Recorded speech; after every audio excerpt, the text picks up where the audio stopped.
former finance officer, and also individual DPS officer. And entertain a motion. Thank you, Commissioner. Sorry, motion. A second by Commissioner Baldwin to amend the agenda to add an executive session of threatened or pending litigation of the former finance officer and individual DPS officer. I'll entertain a motion. We'll vote on that and then we'll switch the agenda. All those in favor of the amendment to the agenda, say aye. Aye. Any opposed, nay? Thank you. Motion has passed to amend the agenda. I would like a motion to approve the agenda. So moved. Thank you. I have a motion by Commissioner Rechler to approve the agenda. Second. A second by Commissioner Sykes. All those in favor to approve the agenda, say aye. Aye. Any opposed, nay? Motion has passed 5-0 to approve the agenda. Next is our consent agenda. We'll have a roll call vote required for item number 3. So we will do a roll call vote for the entire consent agenda. Are there any items under the consent that Commissioner would like to remove for further discussion? Just a kind of a question, I don't know if we want to remove it, but item 5, do we want to discuss that after the executive session, or, you know what I mean? We can discuss that in executive session. We have And the manager recruitment. And then reconvene in the session to take action if we need to, one way or the other? Certainly. Okay. We can discuss instead of adjourn. Okay. I'd like to pull item 5 and discuss it after the executive session. Okay. You want to move item 5 to after the executive session? Or however we, however y'all want to do it, but. We can, if you'd like, we can approve item 5, and if we need to, we can amend item 5 at the next commission meeting. Yeah. That's what I was saying, just go and leave it in there for it as a staff.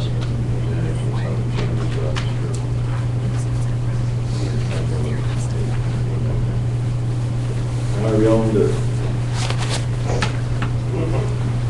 I have a motion by Commissioner Reardon to remove item 5. We're just going to approve it as is, and just leave it on there. Okay, we will leave it on there. Okay. Madam Mayor, Yes, Mayor Pro Tem? just so everybody knows, item number 5 is the extension of concession agreement with Bob G. Carter. So, Mayor, I move that we approve items 1, 2, 3, 4, and 5 as they stand. Thank you. I have a motion by Mayor Pro Tem Hernandez to approve items 1, 2, 3, 4, and 5. Do I have a second? A second by Commissioner Rechler. Will the clerk please call the roll? Al Hernandez. Aye. Jason Baldwin. Aye. Nadia Sykes. Aye.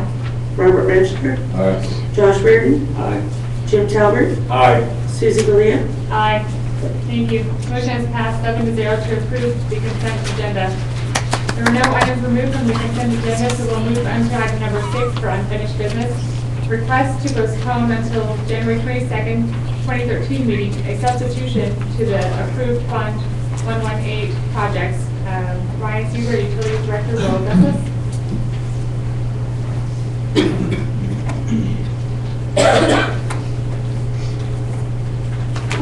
Mayor, members of the Commission, Brian Caesar, Utilities Director. At our last meeting, I had an item on to substitute a project for the First and Washington realignment. The Commission asked for additional information to be brought back, some additional projects to be considered. With the holidays, I was not able to get in all the information I needed to bring it back tonight. So I'm asking to postpone this until the next regular commission. Thank you. I will need a motion to table. Thank you. I have a motion by Commissioner Rechler. Is there a second? A second by Commissioner Baldwin to table this item until the January 22nd, 2013 meeting. All those in favor say aye. Aye. Any opposed, nay? Motion has passed 7-0 to table this item until January 22nd. The next item is number 7, request to postpone the item until the survey is completed related to the unmarked graves of the cemetery. And Mr. McNeil, did you want to make a report why this would need to be postponed until the January 22nd meeting? Madam Mayor, members of the commission, my understanding is we will have the survey in hand tomorrow, and the staff will take a look at it and bring a report back to the next commission meeting. Thank you. Are there any other questions of the commission at this time? I would entertain a motion to table. Thank you. Second. Commissioner Rentschler has moved to table this item to the January 22nd meeting, and second by Mayor Pro Tem Hernandez. All those in favor say aye. Aye. Any opposed, nay. Thank you. Motion has passed 7-0 to also table this item, item number 7, until January 22nd, 2015. Next, we'll move into new business. Number 8 is to consider and act upon the first publication of ordinance 1432, amending the Uniform Traffic Code regulating the parking of mobile advertising devices. And our city attorney, Stephen Tees, will you let the commission know what this is in regards to? Yes, Madam Mayor, Commissioners. From time to time, the city has received some complaints about vehicles parked on the street primarily for the purpose of advertising a commercial establishment. Recently, Commissioner Reardon asked the legal department to take a look at this particular issue and see if there's anything that we could do about it. After looking at some of the legal issues that regulating this would give rise to, we came up with the ordinances in your agenda packet. As I indicated in my agenda report, the advertising is considered a commercial speech and has certain First Amendment rights. As a result, you have to be careful when you're trying to regulate commercial speech. But this particular ordinance that has the agenda package is based on an ordinance that was adopted by the city of West Hollywood in California, which was challenged as a violation of a commercial person, or the person engaged in commercial speech, and was upheld as being constitutional. The purpose that we seek to address here is to eliminate traffic hazards caused by a vehicle parked alongside of a busy street. A lot of times these vehicles they're not well lit. If they're sitting there at night and people are driving down the particular street and they don't expect to see a vehicle parked on the side, all of a sudden it's there and they could have an accident. The ordinance defines a mobile advertising device as a vehicle, and it goes on to describe other items that, like a trailer or so forth, that would have an advertising sign either affixed to it or attached to it. And then the ordinance also creates an exemption for business vehicles. A business vehicle driving around throughout the city in the normal course of business, parked in front of some place where they're engaging in business would not be in violation of this ordinance. In addition, if someone has a commercial vehicle that they may take home in the evening, that would not be a violation of this ordinance. Staff is requesting that the commission approve this ordinance for first publication. Are there any questions? Commissioner Rentschler? City Attorney, the one question I have is regarding political signs. You know, we see people that put them in the back of pickups and what have you, we put them out, and we also have various agencies around town that rent trailers with this purpose of putting a political advertisement on. Does this impact the political advertisement? Yes, the ordinance has to content neutral. We can't differentiate between commercial speech and political. So you can't differentiate between business and politics? Content neutral.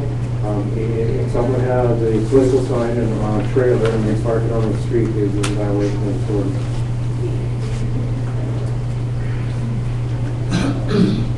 Mayor Pro Tem Hernandez?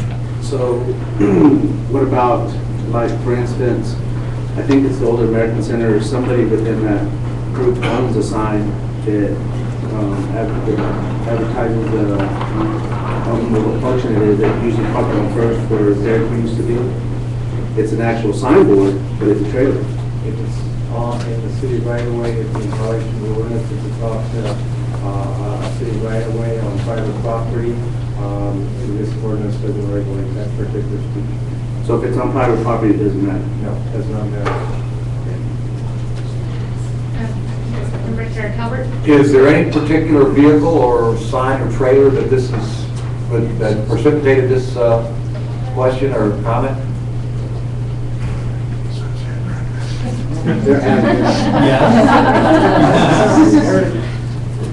Okay. Are there any other questions or comments? Based off of numerous complaints from citizens around the world tired of almost hitting vehicles parked on the roadway, parked on the shoulder of the road, made poor accidents. So, myself, I've even run into them at night, we've been driving along, and boom, there they are. You know what I mean? And it's not just one business, there are several of them, and they're all a hazard. Like I say, if they're off of the right of way, if they're on private property or sitting in parking, or that's one thing, but sitting on the shoulder of the road throughout the community, it's a hazard. And I think Robert had brought this forward at one time for the sign ordinance. This is for the sign. And it didn't have a real whole lot of, I don't know, it just didn't have much speed behind it. And I thought maybe we could address it, I asked Stephen about addressing it in the traffic code as a quick fix. And then we can get the sign ordinance done and address it there for in the future. I understand the ordinance and the need for safety. Personally, I never have veered off into the shoulder near a parked car. But I would like to know, just in discussion, how else will these businesses advertise? There's only so many billboards in the city of Alamogordo and very many businesses. They do like me and Robert pay to advertise. You know. Mayor Pro Tem Hernandez? How are we going to enforce this? For one, today I was coming down Indian Wells, turned on to White Sands Boulevard, and there was 4 trucks parked on city property, had for sale signs on them, selling wood. We're not enforcing those, which are a violation. How are we going to enforce this? Code enforcement or DPS observes a vehicle parked on the right of way that they believe is parked for the purpose of advertising something, then they'll have to cite it. As for the people that are parking on city property, code enforcement needs to step up their enforcement or particular issue. They cannot be on city property unless they have our permission. And we generally, in order for them to have that permission, they need to come and apply for a permit. Commissioner Rensler? I'm curious about the penalty part of this as well. Then. What would the penalty be? Are we talking about a parking ticket? Or? It would be comparable to a parking ticket, whatever that would be, $50 to $100. Are there any other questions or comments? Madam Mayor, I'd like to, I would recommend postponing this to the next meeting. And I'd like to see staff, see what happens with staff between now and the next meeting on all the current violations that we have on ordinances based on parking and selling the vehicles and selling the firewood without permit and all that stuff. I'd like to see that enforced before we add on additional ordinances, especially since we're really targeting one person. I know that the answer is no, but it actually is. But I'd like to see staff enforce the current ordinances before we continue to add extra ordinances on. So I move to table this till the next meeting. I have a motion by Mayor Pro Tem Hernandez to table this item until the January 22nd meeting. Is there a second? I'll second. I have a second by Commissioner Sykes. All those in favor say aye. Aye. Any opposed, nay? Nay. Next, see a show of hands of nay. Commissioner Baldwin, Reardon, and Commissioner Rensler. So the motion has passed 4-3. We are tabled this item until the January 22nd agenda meeting. We'll move forward now into our next item, item number 8. This will be brought to us by Randy Hill, our airport coordinator. We are to consider and act upon the authorization of the use of funding from the airport general fund for the completion of the crack ceiling project and weed control maintenance project.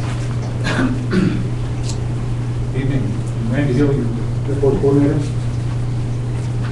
If there are any questions related to the PowerPoint presentation of the agenda? Are there any questions of the commission? Commissioner Calvert?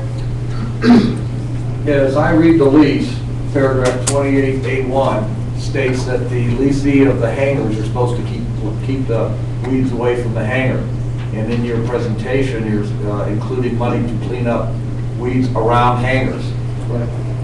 Why are we not enforcing the leases to have the leasees clean up their hangars? We have a zoning issue. Would you like to talk about the square footage? Some of it includes outside. We have a zoning issue related to some of these leases are encroaching to the taxi lanes. So we actually have people who are leasing part of the taxi lanes. Those issues are under review right now by URS, which is contracted to develop our next 20-year master plan. We should have an answer related to the zoning issue here next first. In the meantime, what I would like to do is I would like to take over control of the weeds around the hangar, because I really haven't had a lot of luck getting those weeds eradicated by the police and all that place. Wouldn't informing them that they'll be fined if they're not, we'll have them pay for the cleanup Definitely something I would. instead of the city paying for it, have the people that are responsible by their signing the lease clean it up. That was the only question I had. Would you like to make an amendment to the maintenance project then?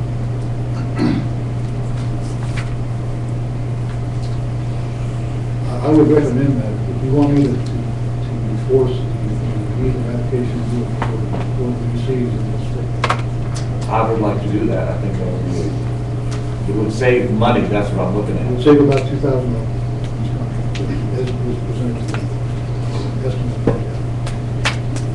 Commissioner It Vincent? looks to me, looking through this PowerPoint presentation, that the majority of this seems to be on the fence. Is that true? Security fencing, is that what we're looking at?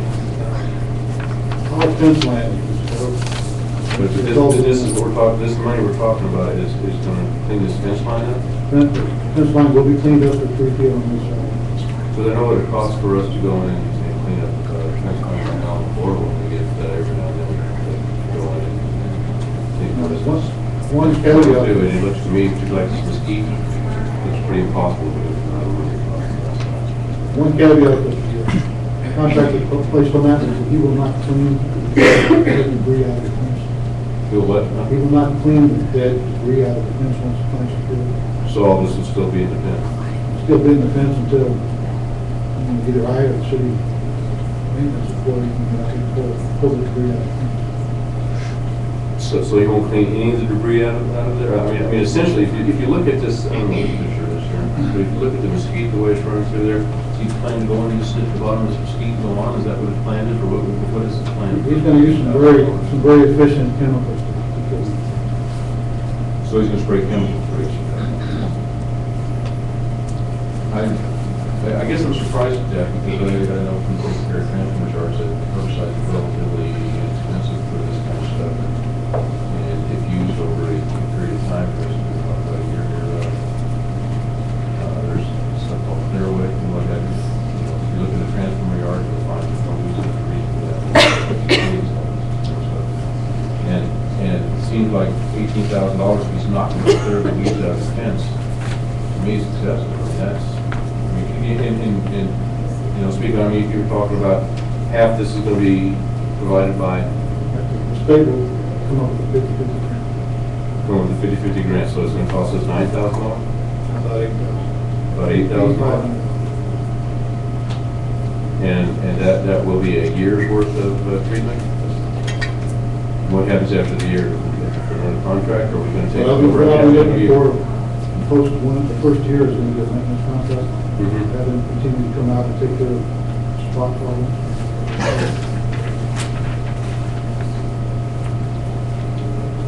And do we not have any maintenance personnel assigned to you? We did. And we spent a lot of time filling weeds, but the chemicals that we use and are allowed to use are sufficient to. What's the difference between what you're allowed to use and what he's allowed to use? Commissioner, I'm not that up on what.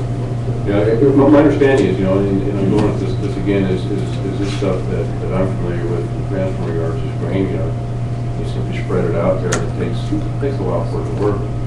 But it, you know, if you apply it every 6 months, you know, continually, it does a really good job. So, this, if he was gonna clean up the fence themselves, you know, but if he's just gonna leave the fences looking like they are in the pictures here, he has no intention at all of cleaning any of it up. Is that what I'm understanding? That's what it said. We were just killing them.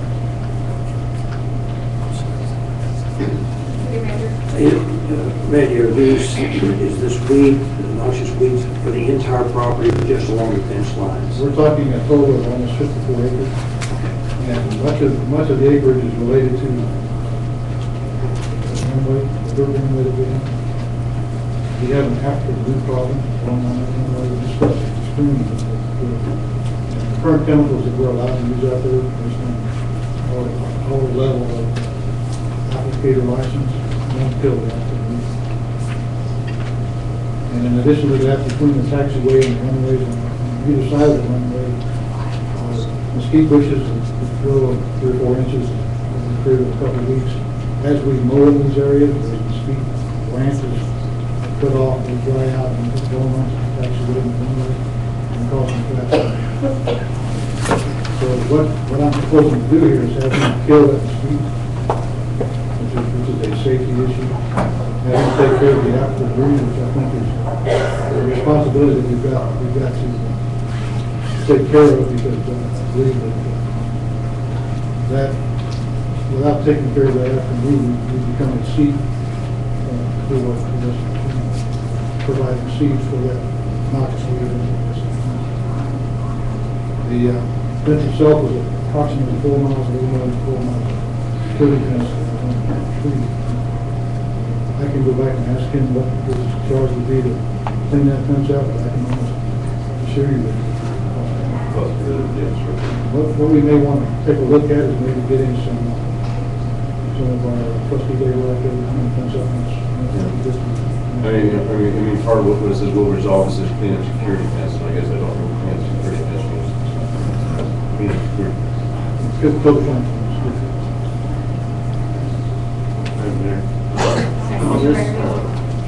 As far as the cracks in the roads, it says in here, contractor underestimated recent cracks in the contract by 50,000 pounds.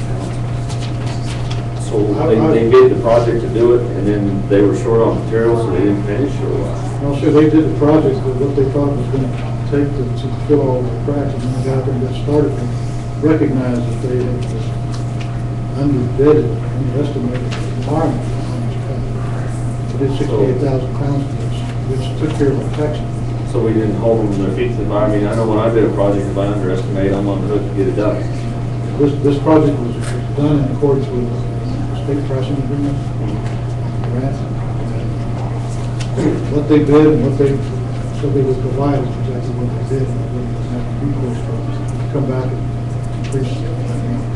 Okay, is this something like, I know we got a brand new crack sealing machine sitting over there in the public works yard that really isn't been used.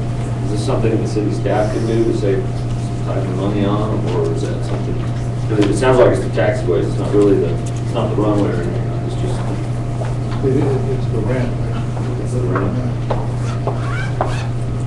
And that has to be done to an FAA certification, correct, when you're preparing it? And that would be the issue with city staff doing it. This just seems like a lot of money. I think it's ironic that they underestimated, so they didn't have to finish it. You know, they did everything they could. This is the same contractor that we have currently working in the city, putting cracks for the city on this other contract. But this is an opportunity for us to get this funding in place. Again, the state has committed to a 50/50 grant. If we get the funding in place, we can get them to be like that, to take care of this without additional mobilization charges and so forth. As far as they're underestimating it by 50,000 pounds, I think everybody involved in this was shocked, because these folks are supposed to be the people who go to the cracks. I was going to say, you said there were 68,000 pounds they put down, so they're roughly estimated it like half, underestimated. Just a little under half. Yeah. If that's what they do, and they got the state contract, obviously they know what they're doing with it, but I misfigured by 50%. And then as far as the weeds and stuff go, you know, we have a truck that runs around Alamogordolive and sprays. Actually, I've seen it, it's kind of comical. There's 2 guys and one of them rides around with a little cannon and shoots weed killer everywhere. Is that something that the city, we could just run our truck around the fence out there and spray? I don't know if we use a commercial grade of Roundup or what we use. So we have a truck out at the airport actually that does the same thing on a smaller scale. It's 300 gallons. Sorry, it's 100 gallons. The problem remains that we're using the commercial grade of Roundup. The technically incorrect, it doesn't kill after retouch. So there is no chemical, and it needs to be professional. So this is where I'm going with this. This guy, the guy who came out and looked at it, gave me the report, was used by the county for their, they were recommended to me by the county. Now, if you approve this and I go out to an RFP, I'm not sure who will bid, who will be raising the price. But I will ensure that that person has the expertise, the certification, to do this project. Okay, and then I kind of agree with Jim on the ones around the hangars. You know, it's kind of along the same lines of in town. You know, we're not going to go over to all these people's houses and cut their weeds for them or spray their weeds. If they're leasing that property out, we don't go ahead and make them clean that part up. You know, around the fence, obviously that's ours, we need to do that. But you know, around the hangars, I don't understand why we just don't have the people that lease those hangars do it, rather than the city paying to do it. And just a note for the record, when it comes to the zoning and what is maybe unfair with the leasees at the airport, when you lease a hangar, often you're leasing just the space of the square footage of the hangar. And some of the leasees of the hangars also must care for the property outside the hangar to include the taxiway, which is airport property. And so for the airport to say, please spray the weeds on our property, it's a little unfair. And so this is where the dilemma really is.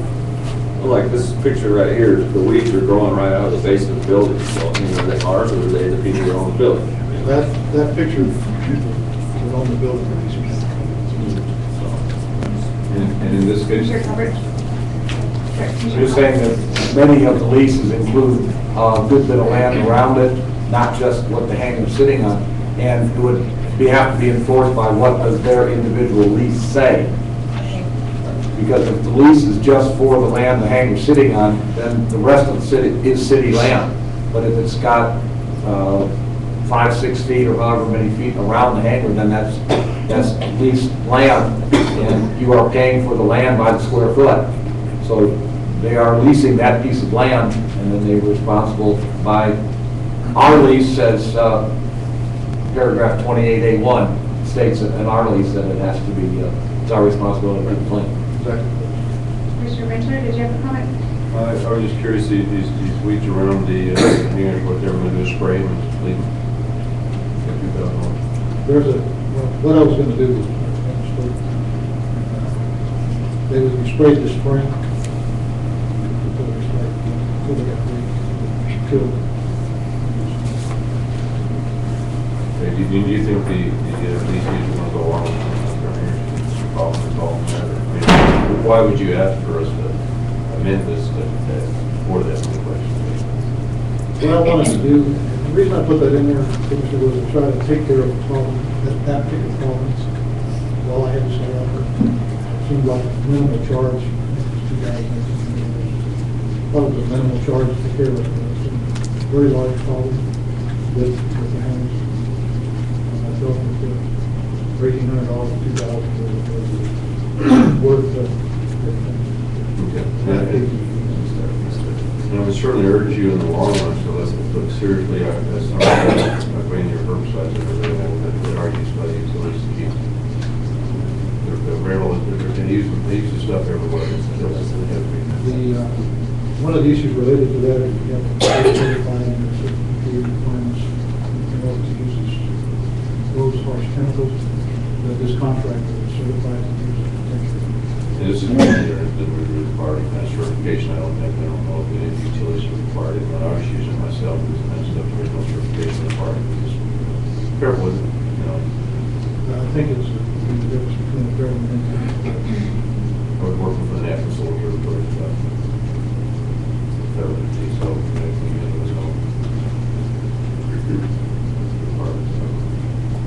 I have a motion for the amendment to enforce the weeds being taken care of outside the building for all the hangars that are leased. Commissioner Talbert has made this motion. Is there a second to that motion? so that we can amend this. We need to amend the airport weed control maintenance project. To amend the weed control maintenance project, we would like to amend enforce the weeds outside the buildings, outside the lease hangers. Second. Thank you. Commissioner Baldwin will second that. We will need to vote on that amendment first, and then we will entertain a motion to either way on this item, but all those in favor to amend the weed control maintenance project to enforce that weeds be controlled by the lessees of the hangars, say aye. Aye. Any opposed, nay?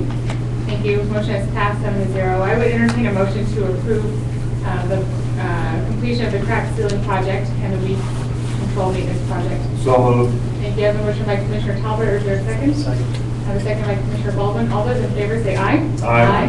Any opposed, nay? Thank you. Motion is passed 7-0. Thank you very much. Thank you. Our next item is item number 10, and I brought this before the commission to consider and act upon resolution 2013-3 to prominently display the motto "In God We Trust" in the city commission chambers and possibly include on the city's logo. A roll call vote will be required for this item, and I'll just give an introduction to this item, and we'll have discussion, and of course we'll allow public comment because there are differing views of the public. But the Artesian New Mexico Commission approved and passed the motto being included in their city chambers and also in on their city logo. And after that passed and was in the newspaper, multiple citizens had talked to me about that, thought that would be a good thing for our community. And so I brought it to the clerk to be added to our agenda. And then I wanted to do a more formal poll where we could have a more formal response from our citizens.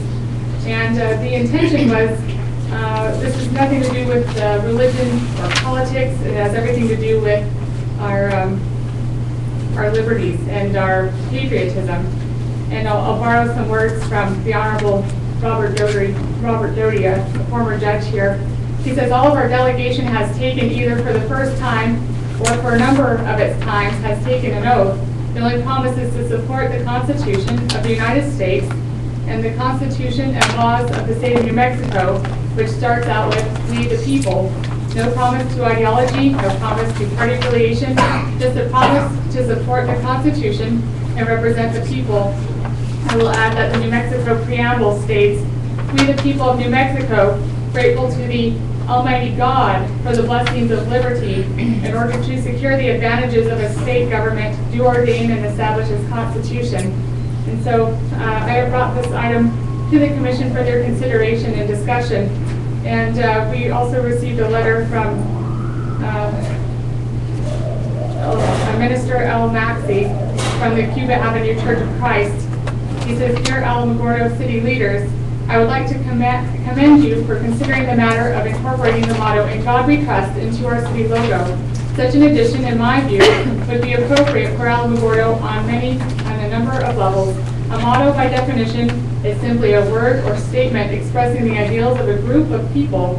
It may seem insignificant to some, but is a visible symbol of who we are as a community. It speaks to our identity, although no such symbol will ever reflect the sentiments of 100% of the people. Those symbols will nevertheless be expressive of the ideals of the vast majority. In Alamogordo, we are a community in which many former retired military members and their families have chosen to retire. We also have a significant active duty presence as well as citizens who truly love God and country.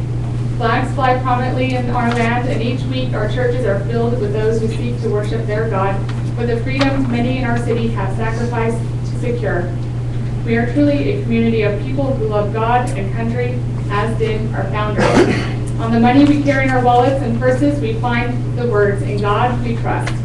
In the national anthem, it is the final stanza. We sing the words, and this be our motto, "In God We Trust." This motto is a part of our national heritage. It is a part of the fabric of who we are as citizens in this great nation, and thus it should reflect who we are as citizens of this great city as well. We the people are people who dearly love our nation, city, and state, and who truly trust our God who has provided these blessings. He has never failed us. How appropriate then to reflect the trust in this small way by incorporating these words, "In God we trust," into our city's logo. He says, "Thank you for your consideration on this positive change. I thank each of you for your leadership and service to this community." And I would like to offer the opportunity for those for and against adding this to our city's logo. And as we've done in other city commission meetings, there will be 15 minutes provided as a group for, and 15 minutes then for a group against. And before we get on to that, just let me add one more thing. We did have polls done formally for In God We Trust, the Chamber of Commerce survey results for where they emailed out to 591 Chamber of Commerce members. 131 voted, and 98 voted yes, 38 voted no. The Alamogordo Daily News survey that was online for all citizens, 833 votes were received, 653 were yes, or that's 78.394%. 180 voted no, or 21.6%. And I will open the floor to those that are for adding this to our logo and our motto. And we'll have 15 minutes as a for, and then 15 minutes as an against. So as you are for, please state your name for the record. My name is Leona St. Louis with Alamogordolive.net, and I'm actually up here for both reasons, because we also took a poll on Facebook and on the website, and considering the demographics of the Chamber of Commerce and the Alamogordo Daily News as compared to our demographics with Alamogordolive.net, it's quite varying as far as age and people who are on the computer and doing things like that. And we had a much different outcome than this wide difference between yes and no from both of these other entities. And even though it was still 60-40 in favor of, we did have several different opinions in both. And I would like to just, I told the people who did state their comments that I would mention, there was only 4. It said, no government should try and push any religion. That was one of the statements. And someone actually said they would rather see a logo that reflected the secular, rational thinking ability of our city government, and one in favor of said they need to add it to the vocabulary of everyday people, also in favor of In God We Trust. Now, there's a very important one that I'm going to read right now. It says, the fact that not everyone has the same beliefs, and the city represents all people, not just the ones who believe in God. It's the responsibility of the city to set an example that all people are equal, not just the ones with the same beliefs. You did mention, and this is, you talking about this now, that a minister had sent the letter in, which is again a religious thing, that it's on the money and it's in our national anthem. Now that was written a very long time ago, and as far as how we see our country going with so many hate crimes and people saying, my religion's right, yours not, we've been fighting over religion and the word God for so long that I think just because Artesia did it, that maybe the city should take a stand, and instead of putting In God We Trust, is to start changing it and go with we the people, because the people are the ones that make the decision. They're the ones that are seemingly losing their power to have their voices heard. And I think instead of In God We Trust, that maybe we should put in the people we trust, because they're the ones that are going to be doing things, making the decisions, and putting everybody in the seated positions that they're in. And maybe we should start building up the community as a whole, giving the example to everyone that it is an even playing field. It doesn't matter what you believe, that as a human race, people need to start coming together and being a part of the city. Thank you. Are there any more members here for the inclusion of In God We Trust? I would suggest that was an against. Okay, that was against. Thank you. We will then extend it to those against In God We Trust. So for those here that are against In God We Trust, please state your name for the record before addressing the commission. My name is Rosemary Ferrara, and one of the things I like to address is the fact that we should even be talking about this here today. While there are discussions and disagreements about whether or not there's a separation of church and state in our Constitution, and that argument will go on forever and ever, I'm sure, there's a part of the Constitution that is not contested. And I believe it is Article 5, I can't remember what section, I'm sorry, I came straight from work and I didn't bring anything with me, but my brain, not sure what that will do for me right now with regard to the Constitution, but I do know that it states this, that no religious test shall ever be required as a qualification to any office or public trust in the United States. And by asking, Article 6, thank you. By asking the city commissioners here to vote on a religious issue, whereas they're in front of the public making a statement about in God we trust, they're going to have to, the public will know whether or not they believe this should be inserted into our city documents. These people that are sitting in front of us are now taking a religious test. They should not have to put their religious beliefs out for anybody to see. That is a personal, private matter between every man and every woman and their God, whether they believe that God is a flying spaghetti monster in the sky, whether they believe he's white with blonde hair and blue eyes, or they believe that he is someone from the Middle East who should have no pictures drawn of him. Whatever God they believe in, that's their personal and private belief.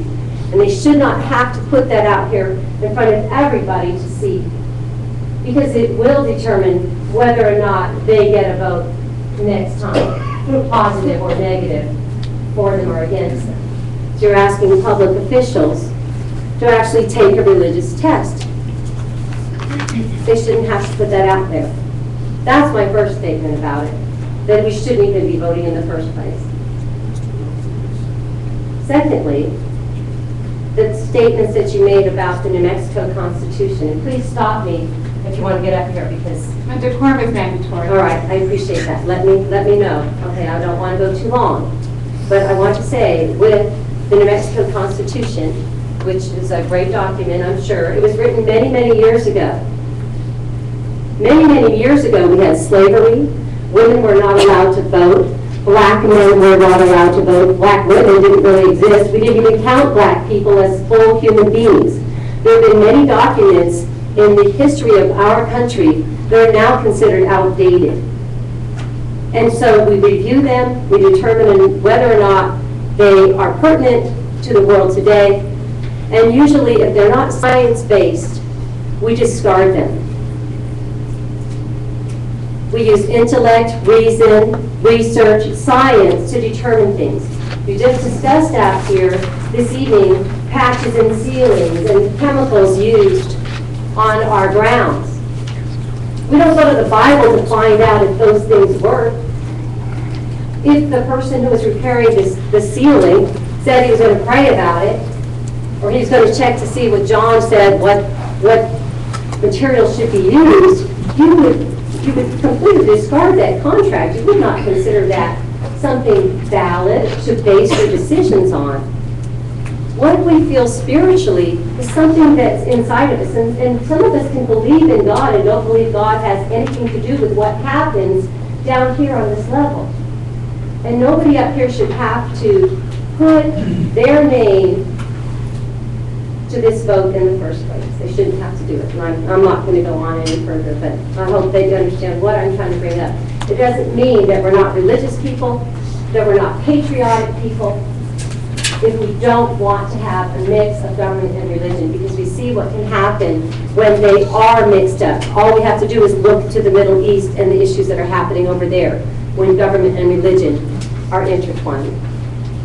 Thank you. Thank you, Ms. Beer. For those also in opposition against adding "In God We Trust" to our logo or motto, please, you're welcome to address the commission at this time. Please state your name for the record. My name is Tristan Lenzo. I've been to these meetings since Nadia was, or not necessarily ordained, but when she was added to the commission back in September. Yeah, when she took office in September. I've been to every single meeting since then. This is the first time I've addressed the commission, although I necessarily wanted to previously, but I've kept my mouth shut. For those of you who do know me, I'm very involved at my school. I'm 17, but please don't let that deter you from my confidence and my involvement. I am truly involved in the school, in our school administration, and school activities, and obviously in the community. I would like first to say that I understand that Alamogordo is a very religious city. In the polls that you and Alamogordolive have conducted, that's been very, very clear. But on a national basis, the country is, at a recent survey, 19% of whom consider themselves to be non-religious. Although that doesn't necessarily mean atheist or agnostic. That just means that they don't practice a religion, they don't consider themselves to be any particular religion. Alamogordo is unique in the fact that we have such strong ties to Holloman Air Force Base. So we see a lot of people in this community from the national basis. And so although the people that may have been involved in the Chamber of Commerce poll or the Alamogordo Daily News poll, as Leona stated, were necessarily of a different group of people than the nation would be, I find it very pertinent that Alamogordo keep itself into the views of the nation as a whole and open to people who would seek residence. I know that the majority of the churches here are of Catholic and Christianity religions, but that's not to say that people don't necessarily travel to Las Cruces, travel to El Paso, or practice privately for their own different religions, which can't so easily be practiced here. I'd like it to be stated that although, yes, the Constitution, the New Mexico Constitution, and several other documents do in fact state "in God we trust" all over the place. As Leona was pointing out, they are very different times.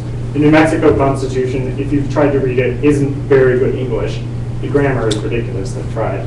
And so it is a different time. We're 19% non-believers, or not necessarily non-believers, but non-religious, as I said. And I would prefer for the Alamogordo City Commission to vote, instead of "in God we trust," into a more broad category, as Leona was saying, as something to "in the people we trust," or just leave it as is, as not. From a youth perspective, I would hope that my elders would see that this is not a religious issue, this is not a political issue, Mr. Mayor, as you have said. But from a youth perspective, this is something that will be an issue probably my entire life. Although in the past there have been significant strides for equality of all religions, we have in the past not been so necessarily secular. And I find that for the good of all of the people, it's necessary to keep a secular basis for everyone who's involved in government. And I know maybe two of you on the commission. I don't know your religious beliefs, and I think that is as it should necessarily be. You all have your private beliefs, and that's fine. You're welcome to practice them privately, as you have the right to do so. But to enforce those beliefs for the city or for the commission to enforce those beliefs on the city itself should be taken into severe consideration, and in my belief should not be done. But thank you. Thank you, Mr. Lorenzo. We have about 3 minutes left for those that would like to speak against adding "in God we trust" to the city's logo. This should not be left to the children.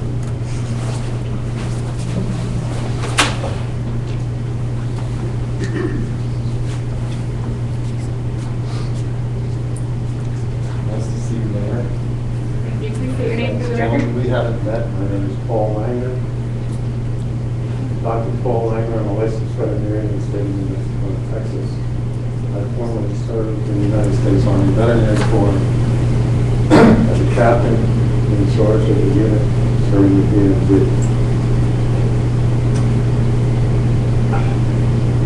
I appreciate your sentiment, and may I say, for you, Your Honor, Madam Mayor, that I appreciate your efforts very much.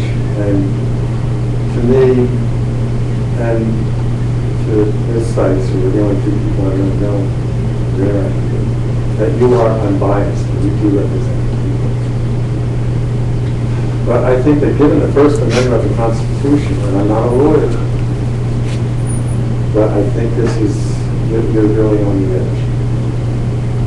And there's a saying that there are no atheists or agnostics in foxholes. Under enemy fire, and you know that the only power in the world is the trust that you have in your common design. And that could be a man or a woman in this case. And that was certainly my greatest lesson that I learned when I learned. So I think it's a representation of the best that's in us in this country, which is allegiance to the ideals of that flag, which are freedom with responsibility. It's my responsibility as a senior citizen and as a veteran to support these youngsters who are struggling. And you'll clear it up. I'm not worried about that. I'm not going to chain myself to the pillars until you get it down. Although I do come from the 60s.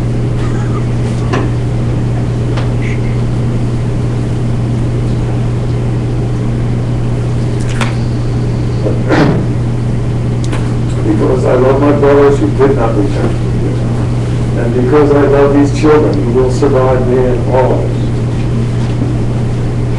I would be remiss if I didn't support them.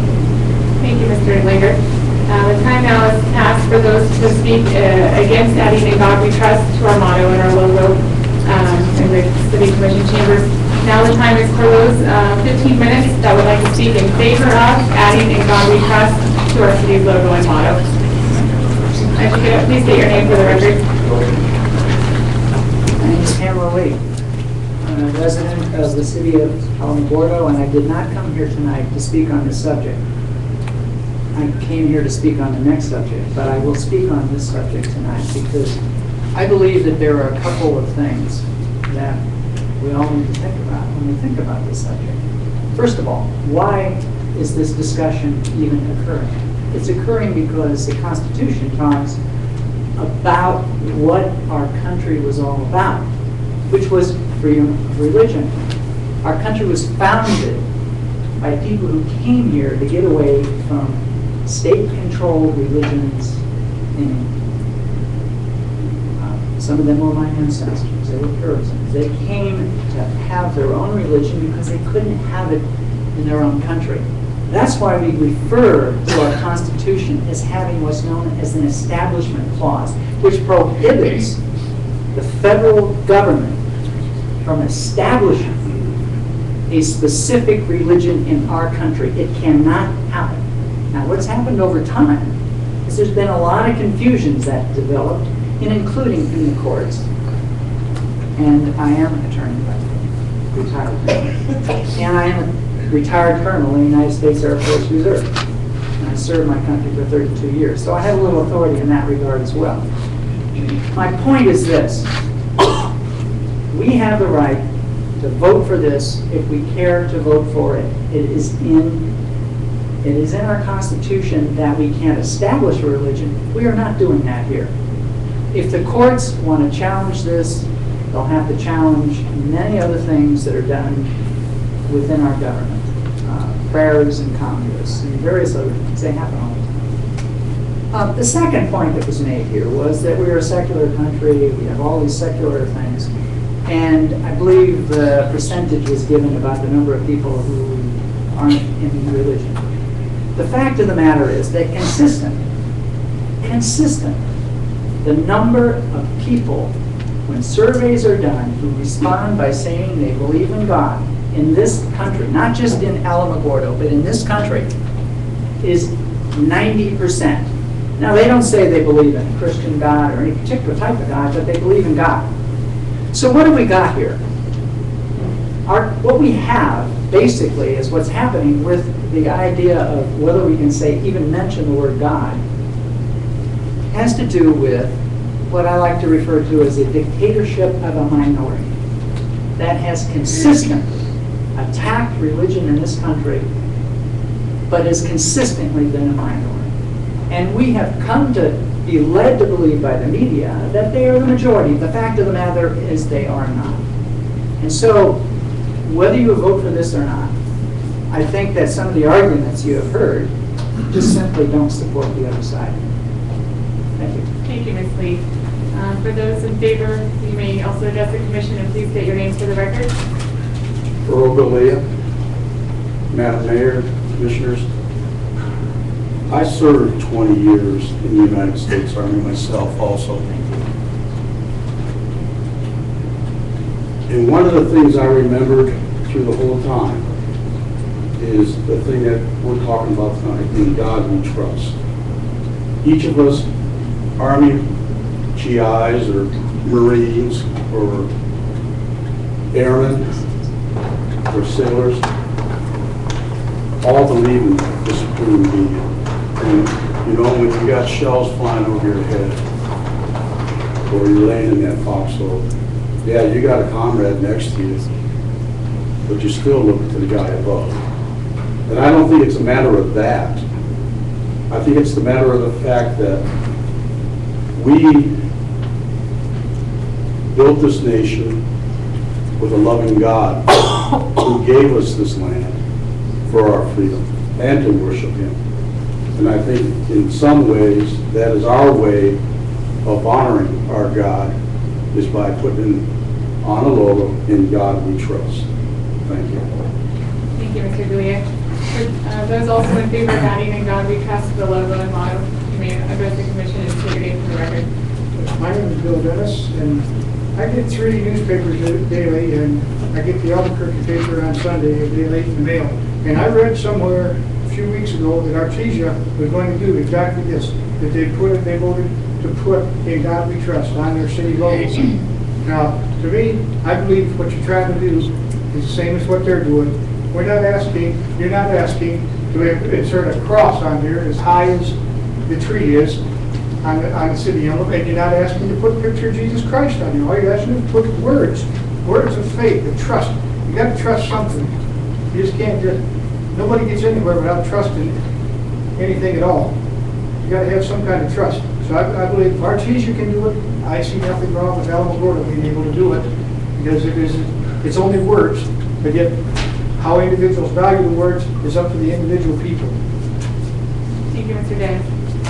Also, for those in favor, there's about 9 minutes left. You may address the commission at this time.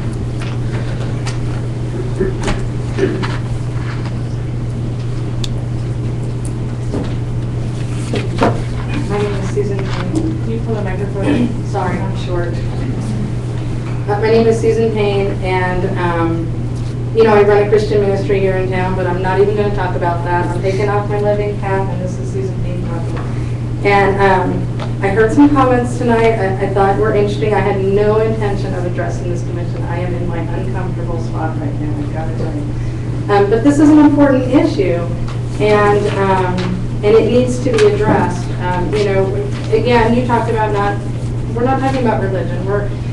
You know, we keep hearing about the separation of church and state, and I like what you said. You're absolutely right.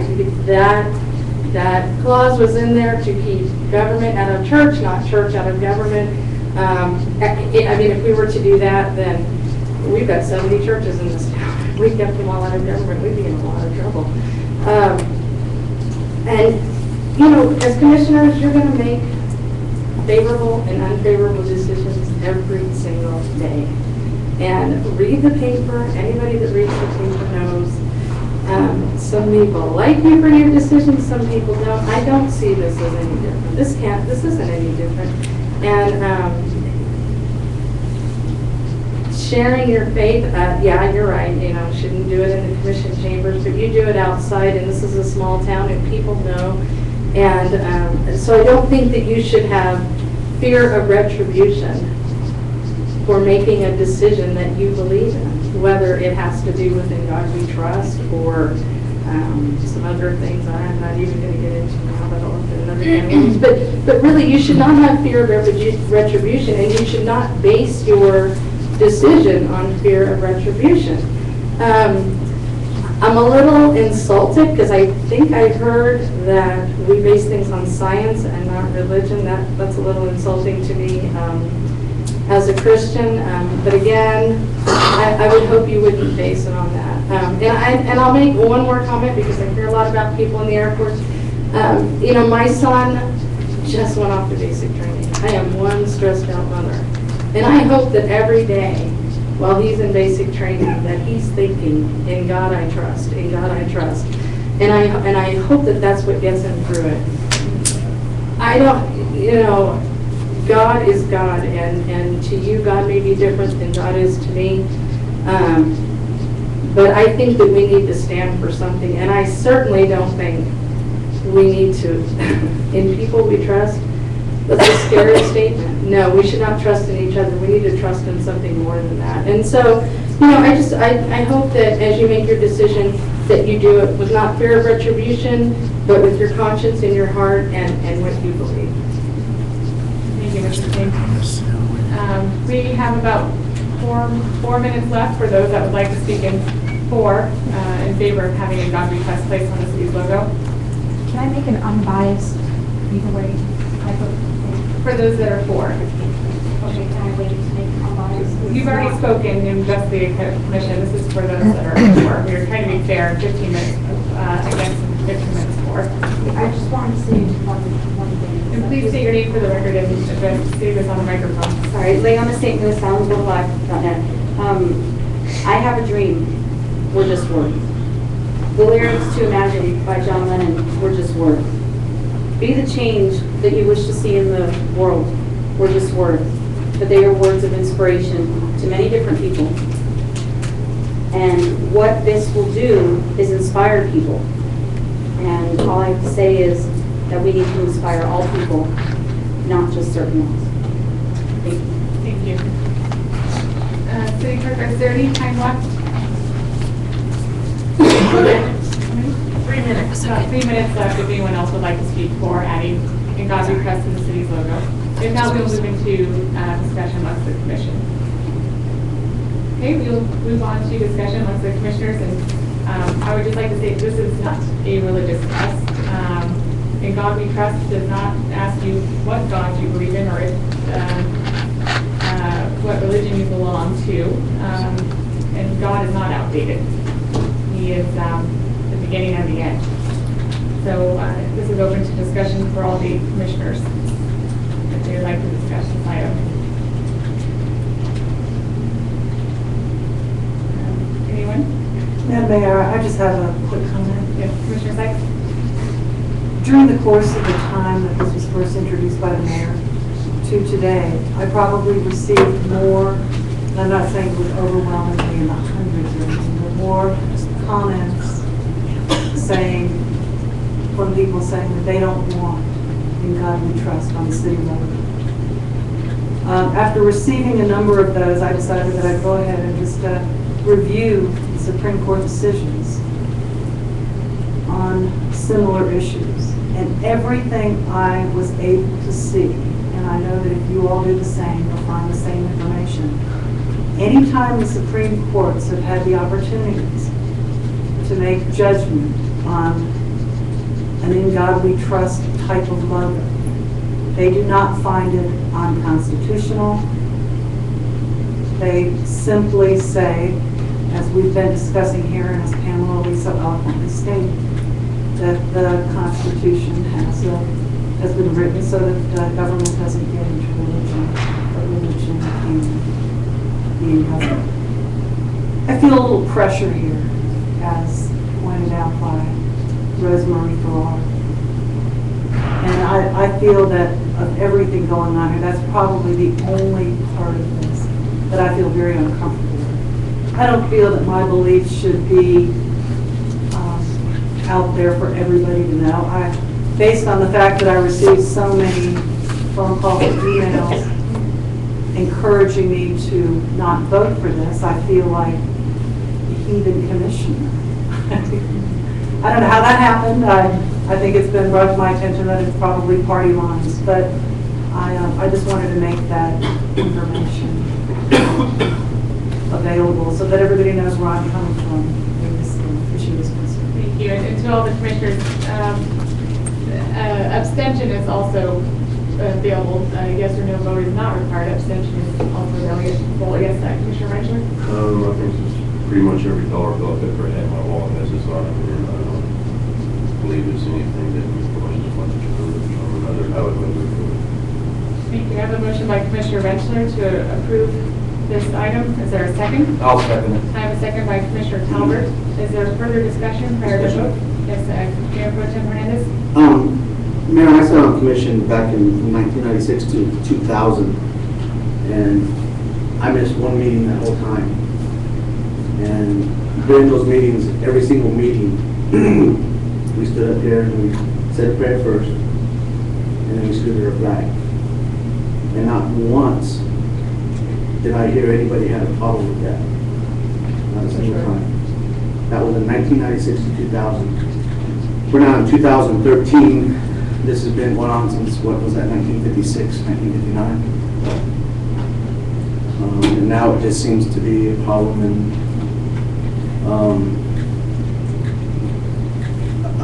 I was elected to make decisions, whether I like them, whether I don't, whether I'm supported by all the people or some of the people or none of the people. I'm here to do a job. We get paid very well to do this, can I say. So, that's all I got to say. Are there any other comments or questions prior to voting? No? Okay, we have a motion by Commissioner Rensler and a second by Commissioner Talbert to approve the resolution 2013-3 to prominently display the motto of In God We Trust in the City Commission chambers and possibly include on the city's logo. Will the clerk please take the roll? Al Hernandez. Aye. Jason Baldwin. Aye. Nadia Sykes. I'm abstaining. Robert Rensler. Josh Reardon. I'm going to abstain too. Jim Talbert. Aye. Susie Galea. Aye. Thank you. Motion has passed 5-2, 5-0. I'm sorry, there are 2 abstentions. The record will show 2 abstentions. Thank you. Next we'll move on to item number 11, to consider possible action to grant New Mexico Museum of Space History $300,000 quality of life funding from the 2004 Quality of Life Bond refinancing for the IMAX visualization upgrade. And luckily, we had at one time, Mr. Grabson was going to address the commission with a presentation that I worked on with the museum, but Mr. Grabson is under the weather, and so thankfully Mrs. Yanwaffle will fill in Mr. Grabson's absence. And this is in regards to the quality of life funds used for the museum. Yes. Good evening, Honorable Mayor and Commissioners. Thank you for letting us make presentations with New Mexico Museum of Space History. You have a PowerPoint that should be loaded onto each one of your laptops. And I'm not able to manually operate that for you. But we're going to go through that PowerPoint if someone can run that for me.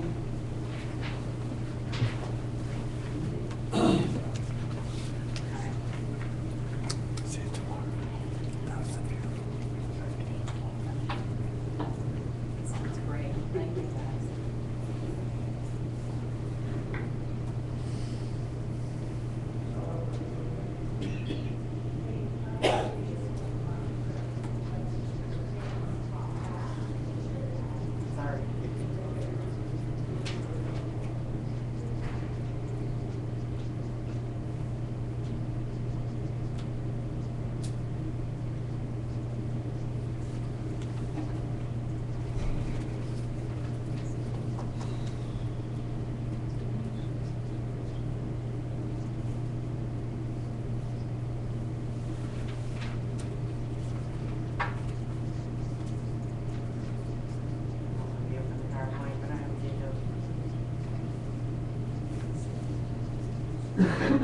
All right, the New Mexico Museum of Space History. What's new since 1983? Well, not the Alamogorda IMAX. It's New Mexico's first and only IMAX theater in the state, and it's right here in Alamogorda. And here are some reasons why the IMAX theater is important to the city of Alamogordo. The New Mexico Museum of Space History was recently accepted as a Smithsonian affiliate. It was chosen by the National Space Society to house its collection. It's the repository and the archive for Spaceport America. It is accredited by the American Alliance of Museums and is a member of the American Science and Technology Centers. It is the #1 inside the city limits local tourist attraction. It's known as the Jewel of Alamogordo, but we need to really polish it up. It's getting a little bit tarnished and dusty. In 1991 and 1992, the Museum of Space History averaged 200,000 visitors. In 2012, the museum averaged 75,000 visitors. That's a drop in tourism of 125,000 visitors to the New Mexico Museum of Space History. Why have we seen the decline in visits to the museum? Well, one of the reasons is that there's nothing new to do or see for over a decade. And what's the economic impact of 125,000 tourists? $6,293,500 in additional fiscal impact to local hotels, restaurants, gas stations, and more. An additional collection of $106,202 to the city's portion of gross receipts tax revenue, 1.6875%. Now, this information is based on the New Mexico Department of Tourism estimate that in 2011, the average overnight visitors to our state consisted of 3 people who stayed 3 nights and spent $71.74 per person per day. National tourism statistics indicate that people who visit for 1 day only still spend about $45 per person in our city.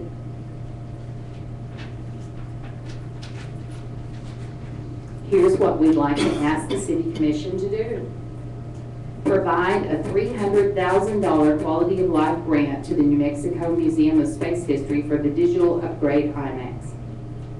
The conditions of this grant would be that the museum must receive an equal to or greater match from the state for an upgrade of new exhibits and new simulators. So there are new things there to see and do. So now, first of all, let's answer the anti-donation question. The $300,000 quality of life grant is contingent on an increase in tourism, which will improve the quality of life of citizens through gross receipts tax revenues. If they rise, more gross receipts tax revenues go back to the general public. If the museum does not show an increase in tourism after the IMAX upgrade, then the grant must be refunded to the city of Alamogordo. And this grant will not violate the anti-donation statute. The IMAX digital upgrade is also known as the biggest bang for the buck. The most immediate thing that anyone could possibly do to bring greater tourism to the city of Alamogordo would be to upgrade the IMAX theater and the museum. By upgrading the IMAX theater, it would allow the museum to reduce the number of personnel required to operate the system, which now takes 2 people. And that would free up 1 person to move to another area where that person is needed more. Also, it would allow the museum to keep the IMAX theater open in Alamogordo, because after 2 years, they will no longer be making films that they can show with the out-of-date equipment that they possess. Here are some of the improvements. The IMAX upgrade will enable the museum to reduce the cost of acquiring films from $20,000 per print to $5,000 per print, an instant savings of $15,000 for each print that they're able to show. And it will increase the profits derived from the ticket sales, a portion of which goes directly to the International Space Hall of Fame Foundation. And the IMHFF helps fund the theater and splits profit with the state. It would enable the museum to reduce the maintenance overhead from $50,000 annually to $15,000 annually, an immediate cost saving of $35,000. It would enable the theater to acquire newer, larger format, giant screen films.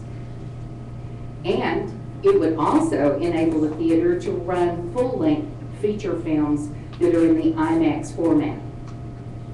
It would enable the theater to offer educational presentations for schools and tour groups. It would also enable the theater to offer a professional venue for businesses, community organizations, and other meetings. Right now, their classrooms and their meeting rooms are not in any kind of state for them to offer them for organization to use because they simply haven't had the money to do the upkeep and to do improvements to keep them upgraded to today's meetings and organizations' needs. It would also enable the theater to provide a high-quality entertainment venue for special presentations, film festivals, and other events to encourage members of the community and visitors from out of state to visit and enjoy a revamped, state-of-the-art facility. So here's the big picture. This upgrade, in conjunction with exhibit upgrades in the Tonopah building, the digitization of the planetarium, and the enhanced interactives for the camp and education programs, will increase visitors to the theater and to the museum, and in turn increase tourism to our community and our city. The theater upgrade is the cornerstone of the renovations plan for the museum. It will give the greatest return in the shortest amount of time, showing immediate results, including community reinvestment in the theater and in the museum itself.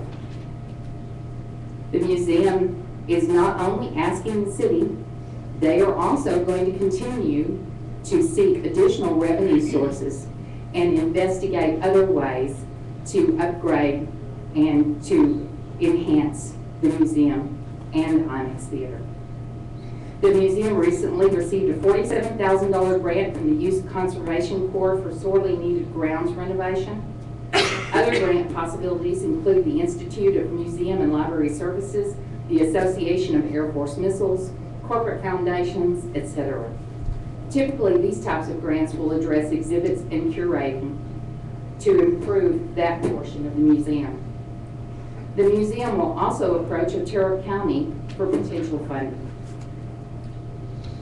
And they're asking for legislative support. There is very positive movement in Santa Fe within the Department of Cultural Affairs to address the critical concerns at the museum. Personally, I was at a meeting with DCA at the NMSUA campus earlier this year, where they talked with people about what they could do here for tourism and cultural affairs, and helping the museum and doing something in the way of funding that was needed to upgrade the museum was one of the biggest topics for the Department of Cultural Affairs. A critical needs budget has been submitted to them, totaling roughly $6.5 million that addresses issues such as HVAC, plumbing, electrical, security, exhibit upgrades, classroom upgrades, and other things that are needed.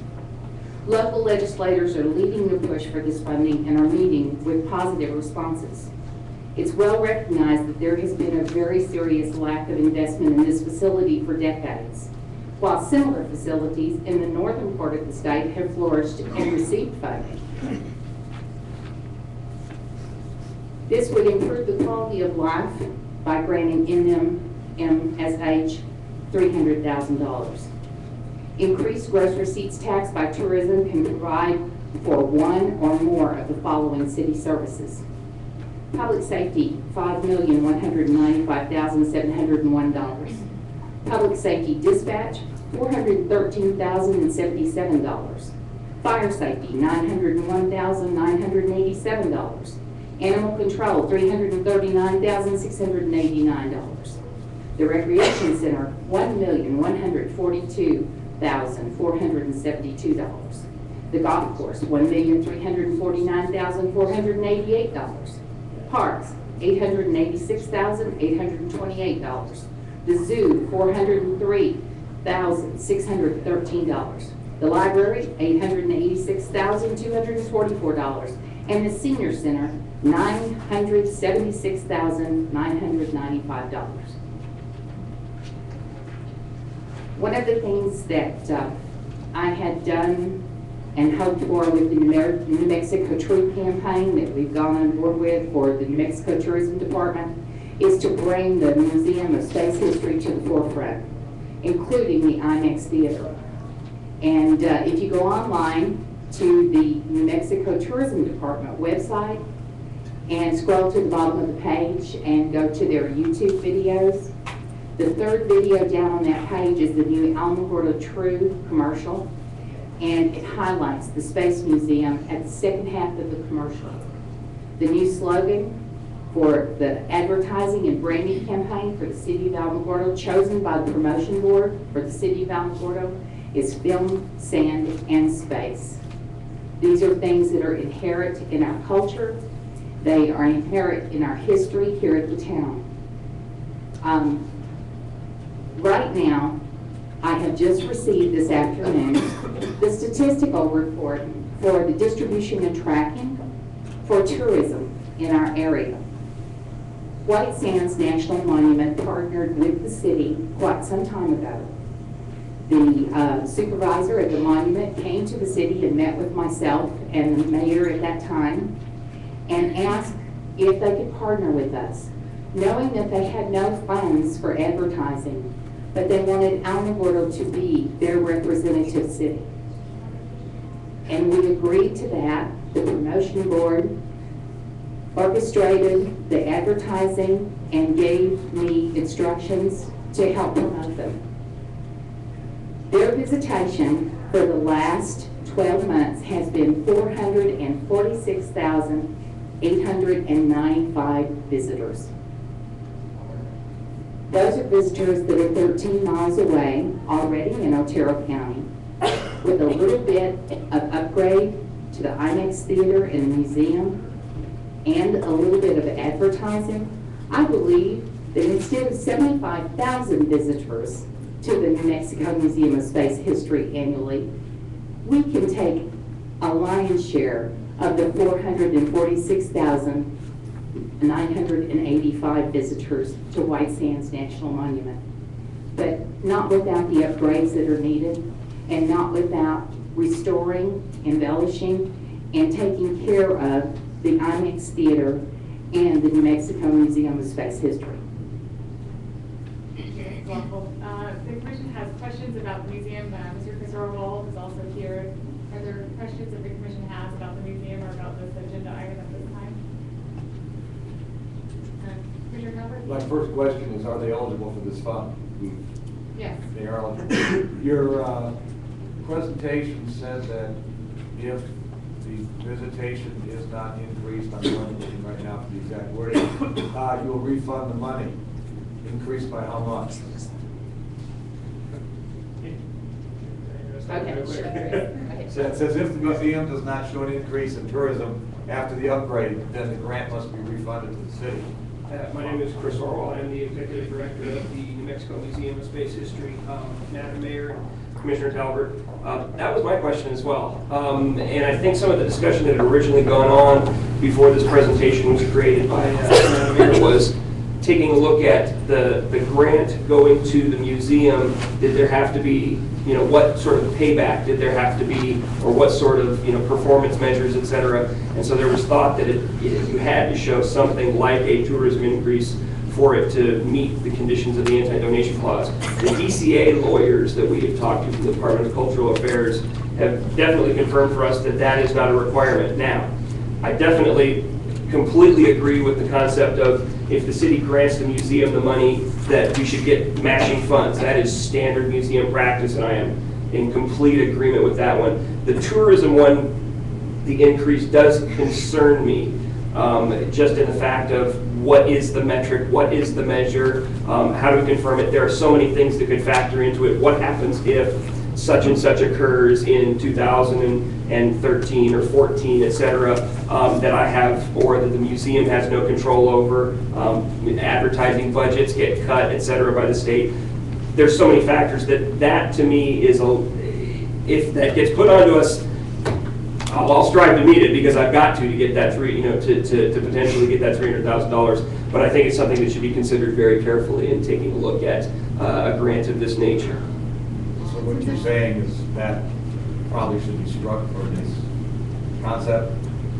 Would be my personal request, yes. So, but once again, if that is really for the city to decide, because the city is granting those funds. It's the city's determination, just like a foundation, just like an individual donor, to say these are the conditions of what our donation is. So, I mean, the whole point of trying to make the improvements to the museum, and this is just one part of it, but it shows a significant commitment from the city. This is just one part of a very large program that is being worked at through DCA and through our individual efforts with corporations, foundations, fundraising events, et cetera, to try and make the improvements that are so desperately needed. Because without those, yes, I can do more outreach programs like I'm doing this year, and we've got our visitation up by 22%. But I cannot do that every year. There's a limit to what you can do without making improvements to bring people back in on a frequent basis, both locally and from out of the area, that are going to want to see something that is new, that is interesting, that is revitalized, et cetera. Thank you. So the answer is this requirement is not mandatory. The commission would like to strike that from the contingency of receiving the grant. They may.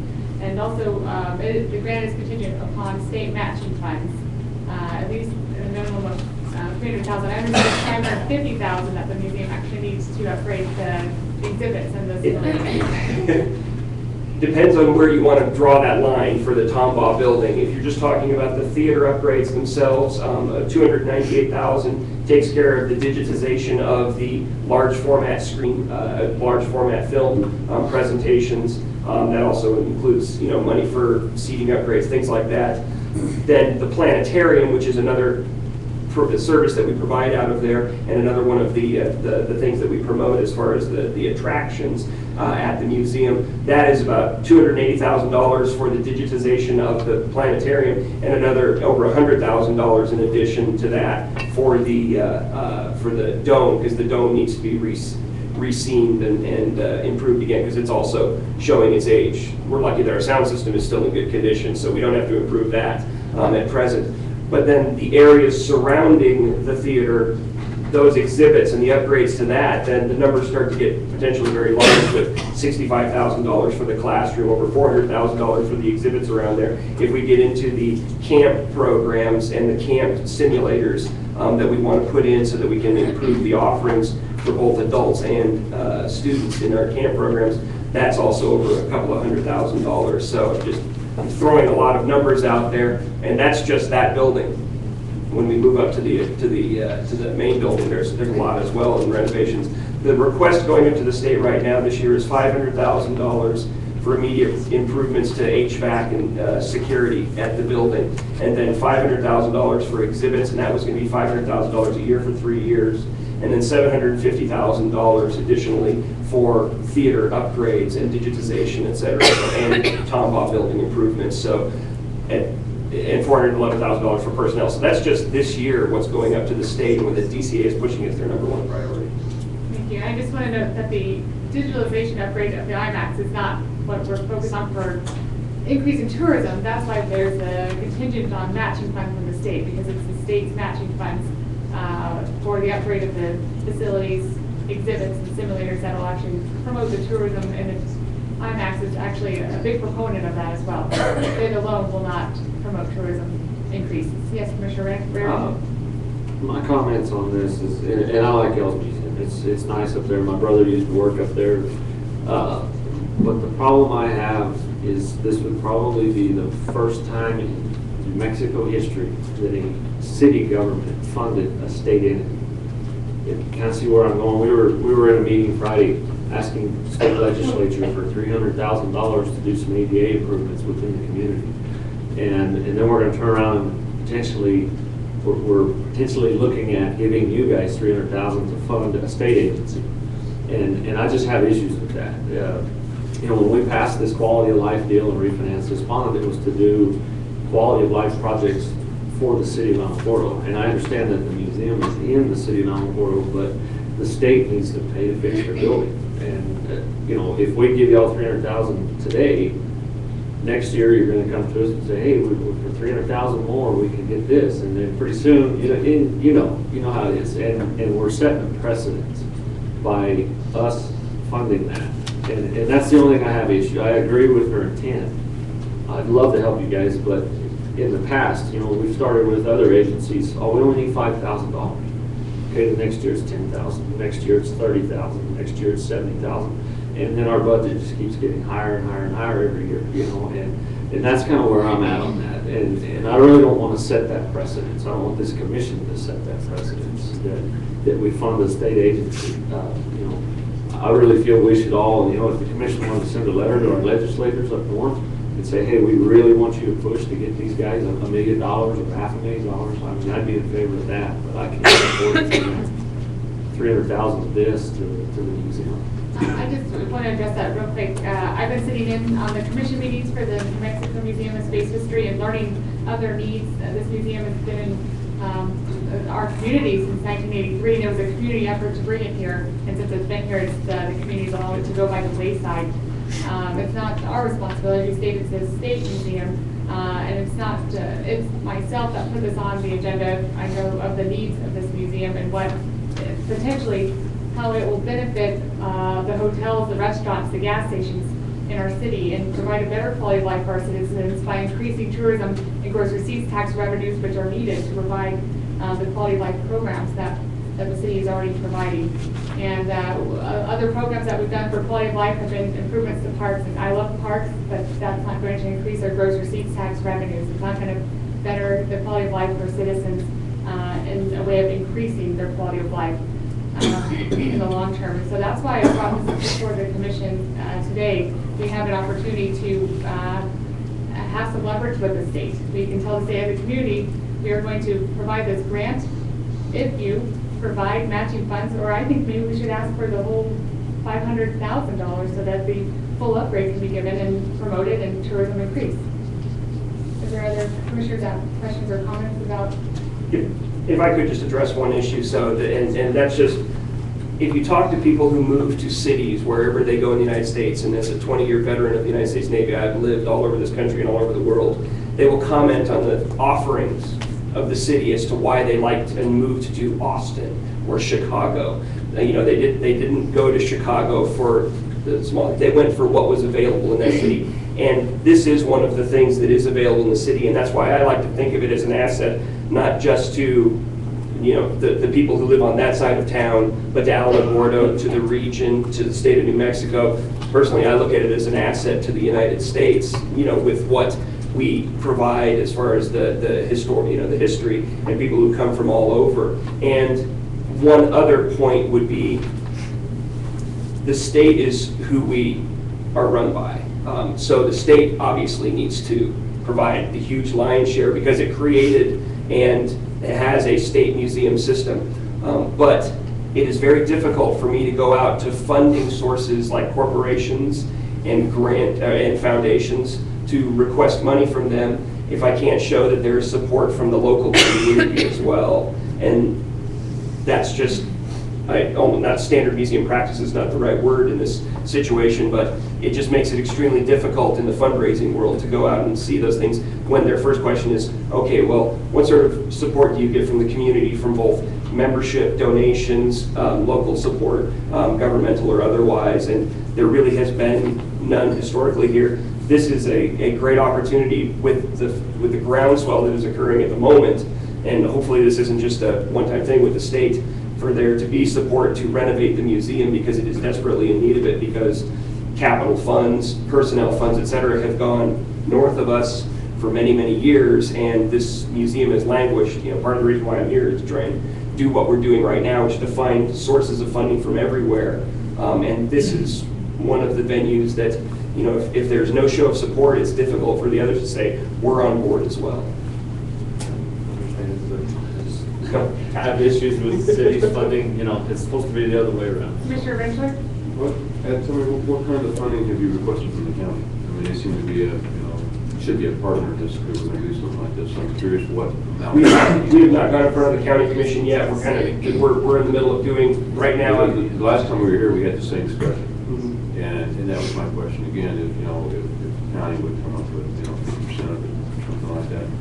And I'm remiss that you haven't been to the county, which you had talked to. I would like to know what our partners in this community are willing to do as well.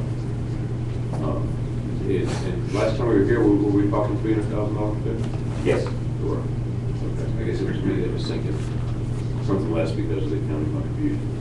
That must be where I'm thinking. I was thinking 100 acres. And then also, talking about state funding that the city of Alamogordo needs as a city for capital improvement projects, I did send out an email to them that if this grant were approved by the commission, that it was by a line item of a 2004 bond refinancing for quality of life funds that could not be used for capital improvement needs. And so, as a city, we're still in dire need of capital improvement funding from our state. And our legislators are aware of that, but they do make that request that though we potentially could be granting $300,000 to a state museum, that those funds are a line item that could not be used for anything other than quality of life needs.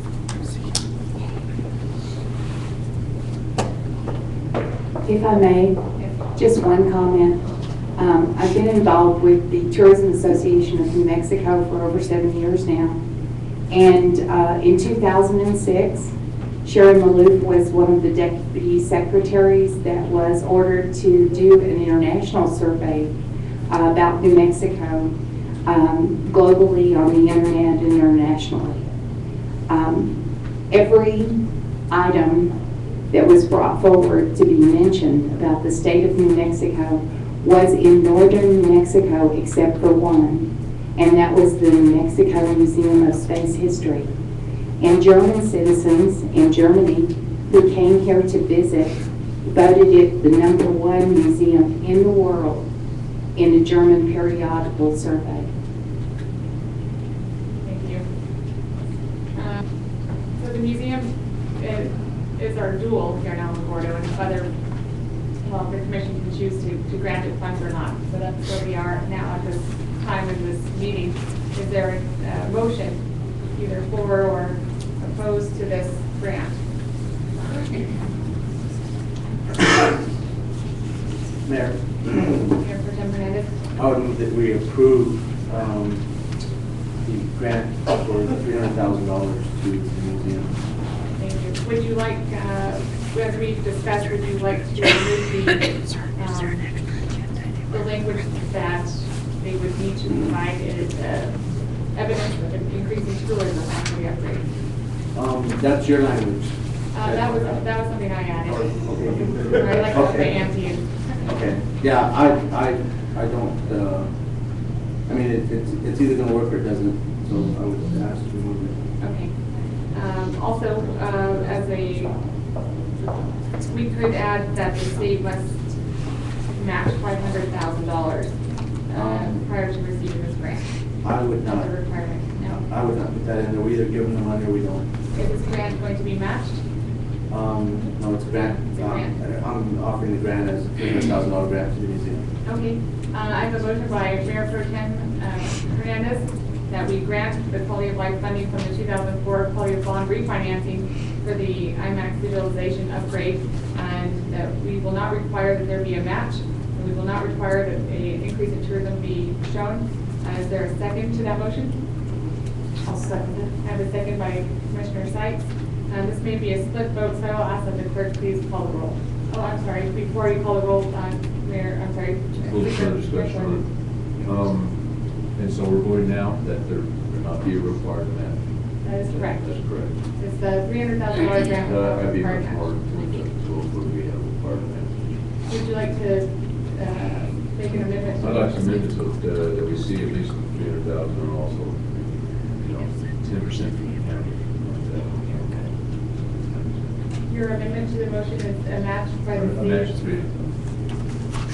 to And would you you like to also amend the county? I expect you to go to county. Mr. Renter has amended the motion to include that the state be required to match the grant $300,000.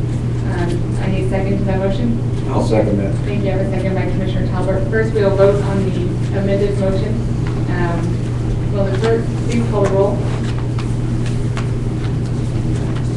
Voting now on the. Clarify what we're voting on, please. Yes, right now we're voting on an amended motion. The amendment is to provide a grant of $300,000 of wildlife funding to the Museum of New Mexico Space Museum of History with the requirement that it be matched by the state, equal $300,000. Will the clerk please call the roll? Al Hernandez, No. Jason Baldwin. No. Nadia Sykes, Yes. Robert Rentschler, Yes. Josh Reardon, No. Jim Talbert, Yes. Susie Galea. Yes. Thank you. That motion has passed 4-3 to grant the New Mexico Museum of, I'm sorry, Did it fail or pass? it passed 4-3? Yes, it passed 4-3 to grant the New Mexico Museum of Space History $300,000 of a grant from the Quality of Life funding from the 2004 Quality of Life bond refinancing, and the city must match that grant, and then the grant will be sent to the New Mexico Museum of Space History. So thank you. The amendment passed. The amendment passed. Yeah, Madam Mayor. Yes. So that was just a vote on whether to amend the previous motion. Okay. Correct? So that amendment, Oh. whether or not to change it for the state to be required to match, passed. Okay. Just the So you amendment need to passed. go back and you need to, Vote on the the first first motion that was made by Mayor Pro Tem Hernandez. Okay, thank you. So we voted on. State that motion so we know what we're voting on. Okay, we recently just passed the amendment to the motion that the state is required to match the $300,000 grant if it is passed. Mayor Pro Tem Hernandez stated the motion to grant $300,000 of quality of life funding from the 2004 quality of life bond refinancing for the digital upgrade of the IMAX. And Commissioner Talbert, I believe you seconded that? No. Commissioner Sykes seconded that. And the clerk, will you please call the roll? Yes, I'm sorry, Mayor, I need a little clarification on what you're voting on. We're voting on a grant to New Mexico Museum of Space Okay, History. but the grant, including removing the language where they would need to increase the tourism, correct? Yes. We will not need to increase the tourism. And because it passed, you would request that the state be required to match the grant. That is correct. Yes. Okay. Al Hernandez, Aye. Jason Baldwin, No. Nadia Sykes, Aye. Robert Rentschler, Aye. Josh Reardon, No. Jim Talbert, Aye. Susie Galea. Aye. Thank you. The motion has passed 5-2. I got a quick question for the museum director. It's just a quick question for this. Next year, will you be coming back asking for more money? I'll be honest with you. I think as any good politician, I'd be a fool if I said no to that one, but that is not my intention in any way, shape, or form. Okay, but more than likely, you probably will in the future. Come on. I cannot guarantee that I'm going to come back and be asking for some money, but the opportunity that arose right now was because of these funds from the past. The museum's not coming to ask for any other funds. You know, when that was passed, that was for the city, but, you know, I got outvoted, but I'm just wondering, we set a precedence here tonight, and now we'll probably have the White Sands National Monument coming in and asking for it, and you have the other museums, you know what I mean? That's where I was at. I just want to explain my vote on this, and we set a precedence tonight, and we are probably the only community that has ever funded a state agency, so, you know what I mean? I just want to make my why I voted the way I did tonight. Thank you for adding your comments, Commissioner Reagan. Commissioner Redford. What I would say about that coming back is just understand it's a finite pot of money. It's not going to be available. Okay, Commissioner, thank you very much. And also, just thank you very much on behalf of the Board of Directors and the Foundation of the New Mexico Museum of Space History. Thank you, Mr. Orwell.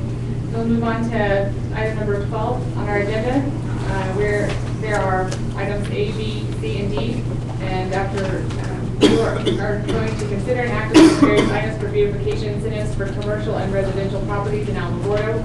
We will first discuss item A, and after voting on item A, we will move forward.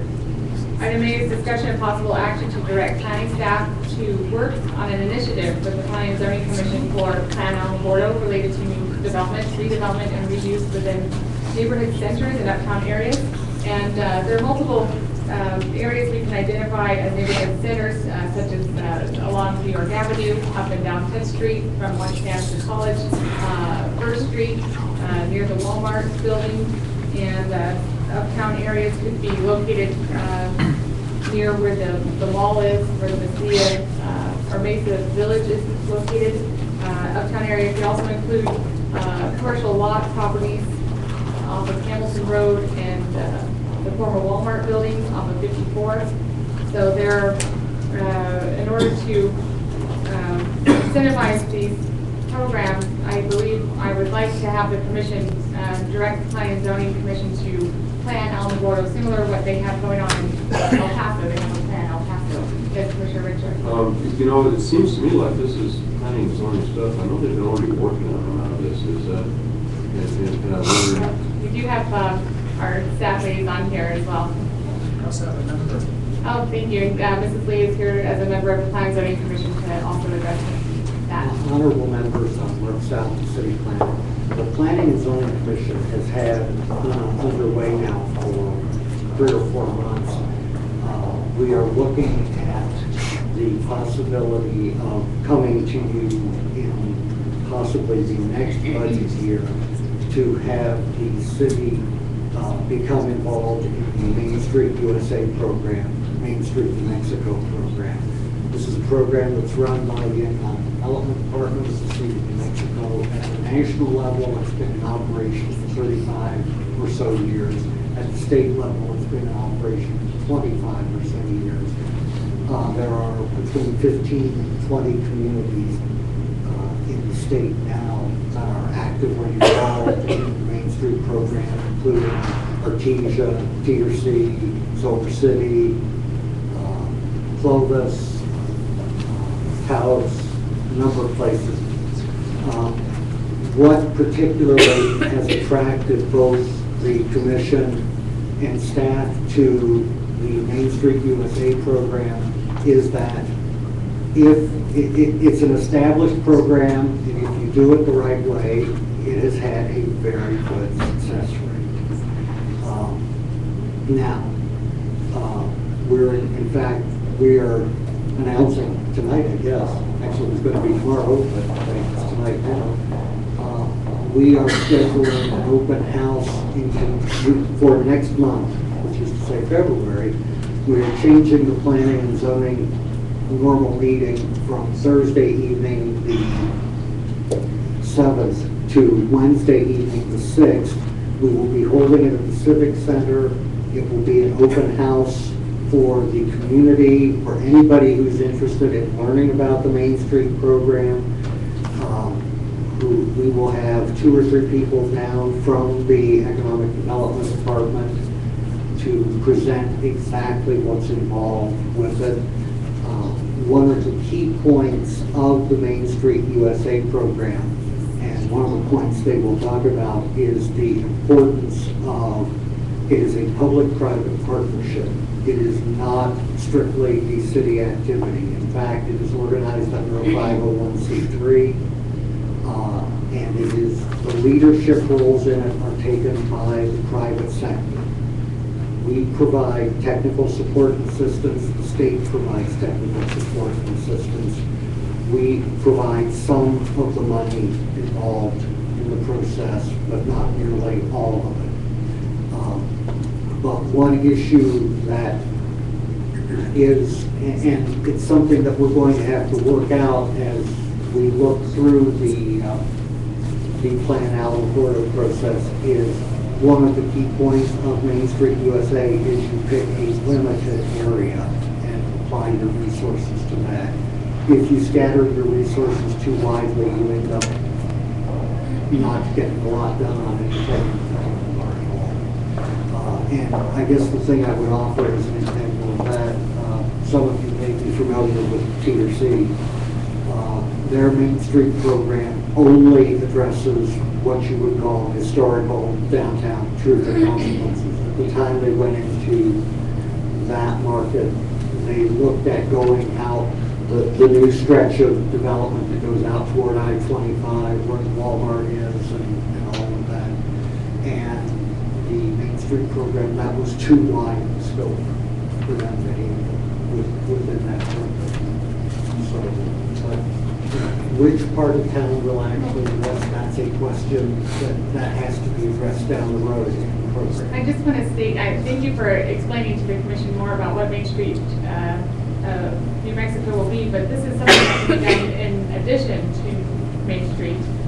This is something to incentivize businesses to come into just more than just the Main Street. There are other pockets of the city that if you're a site selector, you won't look at unless you are incentivized to do so.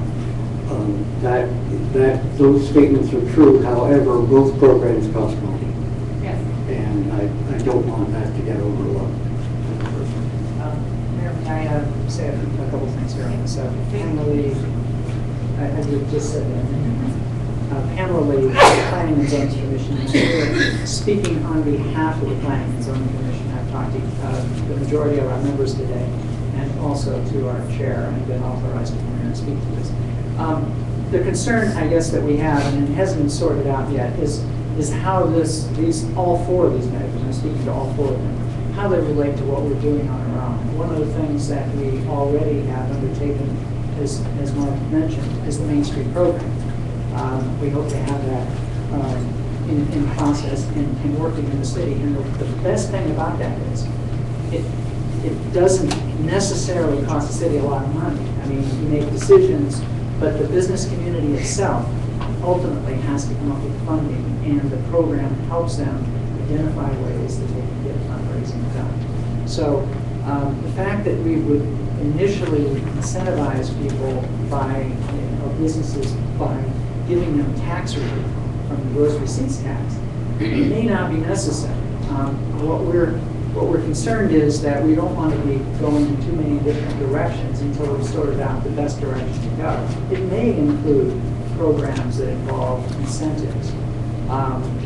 The preference for us would be to take a step back from this while we move forward and bring this up in conjunction later as we see how we're going with the Main Street program and the other project, which actually is very similar to what I see here. I asked Mark to take a look at, and the commission went along with this, what might be done on White Sands Boulevard, and we're going to start looking at that as well. And it might include incentives, but I'm not sure, and we're not sure why we would necessarily need an ad hoc committee. So these are things that we're not necessarily opposed to this. We're just telling you that we have a program and ideas that we're already working on, which we planned on fleshing out, putting together, and presenting to you as a complete package. So, thank you. Thank you. The reason I brought this to the commission, I think it's great the Main Street America, whether it be New York or Kent or White Sands, whatever P&Z designates as the Main Street. We have a lot more areas in Alamogordo where potentially there could be growth, and unless there's incentive, the businesses will not come. And with the initial incentive of property tax rebate, and of course they would also qualify for DRIP, it would bring more gross receipts tax revenues to the city because they would not come had the incentive not been in place. And that is why El Paso is seeing the growth that they are seeing. This is a borrowed incentive plan that has been a useful tool in El Paso. And it's necessary that there be a plan to receive, a plan Alamogordo to receive the incentive. We don't want a patchwork quilt style of businesses throughout the city. We want our city to look like it's actually been planned. And I, as a commissioner, I don't have time to sit here and wait for one street at a time. Let's find out a plan. What's our city going to look like? And let's incentivize businesses to come here and build according to that plan. And there's a lot of opportunities for areas in our uptown areas that aren't being looked at by site selectors. I will tell you, the site selector for the Albertsons stated that they wouldn't look at building out by the movie theater for another 25 years. But if there was incentive to build out there, perhaps businesses would build there. So that is why I brought this to the commission, to incentivize businesses to come and look at these uptown and city center areas. Are there questions about incentive or what PMC is doing? With this program you were proposing, the way you explained it to me the other day is to infill and redevelop the older portions of town, not provide incentives to build in new subdivisions. Oh, that'll be next commission meeting. The infill for housing, that'll be the. Well, even the infill for businesses, you know, I don't want to come in and provide an incentive to go build in a brand new subdivision. That's that subdivider's problem. He's the one that needs to lure those people to build in that subdivision. You know, this program that you were discussing with me the That other was day. White Sands Boulevard. Those are two different ones. The Okay. White Sands Just- Boulevard, we'll get down to that for C. Okay. Would the commission want to do something in addition to Main Street America? PNC is already planning. Would you like to have a plan out for it? Yes, Commissioner Baldwin? Madam Mayor, as I see it right now, we have a unique situation where the citizens of Alamogordo and businesses are kind of working on their own, partly in conjunction with the city, but working on their own, gotten together and tackling the need that the city's had for quite some time. I'm all for both of these plans, whichever one works best for the city of Alamogordo, but I'd also like to not stifle any progress or anything that they've done to this point. I'd like to see how this plan works in conjunction with theirs first before we go off and do something different. Which I might say is, still looks good to me, but. Yes, Commissioner Rexler. You know, anybody that's watched me sit up here for the last couple of years knows that, you know, anything we can do to clean up and to beautify Alamogordo on the street. But I'm also concerned that this is pretty much a shot at last. And I don't know, that planning and zoning has been working for a number of months, maybe it was 6 or more months. This Main Street problem, that's not a little more narrow, a little more focused. And I'd like to think, I mean, I would, if we did something like this, I would think we would take that focus away. And I'm concerned that, you know, we have already what is essentially an ad hoc committee in planning and zoning. You know, that's just going to involve too much time putting all this together. So I'm really interested, you know, in see what they come up with. And I would like to see what the end result is. And I didn't hear a timetable when they would be coming back to us, but. Works out, honorable members, the way the Main Street program works is that if there is sufficient private sector support to go forward, and I cannot stress that to you enough because there was a number of years ago a proposal to go into the Main Street program, and that's exactly the issue it foundered upon. And that support is not only people, but that support is money from the private sector. If there is apparently sufficient support after this meeting in February to go forward, we will be putting together an application that is due in Santa Fe by March 15th. It is a competitive process. The state is taking looking at Pam because she was at the same meeting. They're taking either 1 or 2 cities into the program. I think it's 2. I think it's 2, yeah, for this coming year. And then at the point, if we are one, there is at least one other community that has already indicated a desire to go into it. There may be more that we don't know about. If we were selected, we would be coming to you as part of the budget process next year because it would be roughly for the first year $45,000 from the city. The city, and what would that money? That would hire an executive director and get the program started. And in addition to that, it's also about $60,000 that has to come from the private sector. Okay, so this is all Texas then.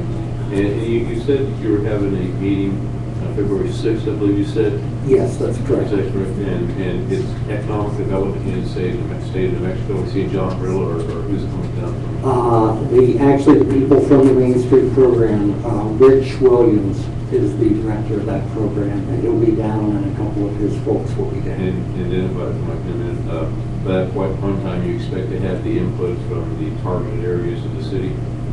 No, that will be the point where we will be laying out, saying, this is what this program can bring to you. Are you willing to write the check? How are people going to know, how are property owners going to know that you're? Well, we are going to be publicizing it in a number of ways over the next month. That's why it's a month until we have a meeting. The press release was finished this afternoon. It'll go out tomorrow. We'll be scrounging for any sort of publicity we can get. Alamogordolive, for instance. Thank you. Are there any other questions? Yes, Would it be possible for the council to look at this program on the 6th, see what it actually consists of, and then if it's not fitting the mold that you're talking about, if they can work, you could have this one going for the Main Street, but if you're going to incentivize some other things, you could look at that after that time, once you figure out what this program is, where they don't conflict with one another. I think Main Street is entirely different. This is apples and oranges. I've developed Main Street in Lovington, and probably Silver City has one of the best Main Street programs in the state of New Mexico. And they're very active in what they do, but they can go side by side. They can work in harmony with each other is what I was getting to. If we watch what they're doing, see where their target is, then we can probably look at yours and see what we would want to go and how we want to progress with that. And this is something in addition to SRIP. Alamogordo Daily News recently did a retail study, and we talked about retail leakage, and of the dozens of stores, I think Target was the store that Alamogordo wants to come here. Well, what's going to get Target to come here versus other cities in New Mexico? I think it would be incentive for those. We can select those areas that we consider sustainable city centers or uptown areas and incentivize if they come and build here versus other communities of like size. I think of Flotus, New Mexico, they're of like size, and we would be in competition to get the first target.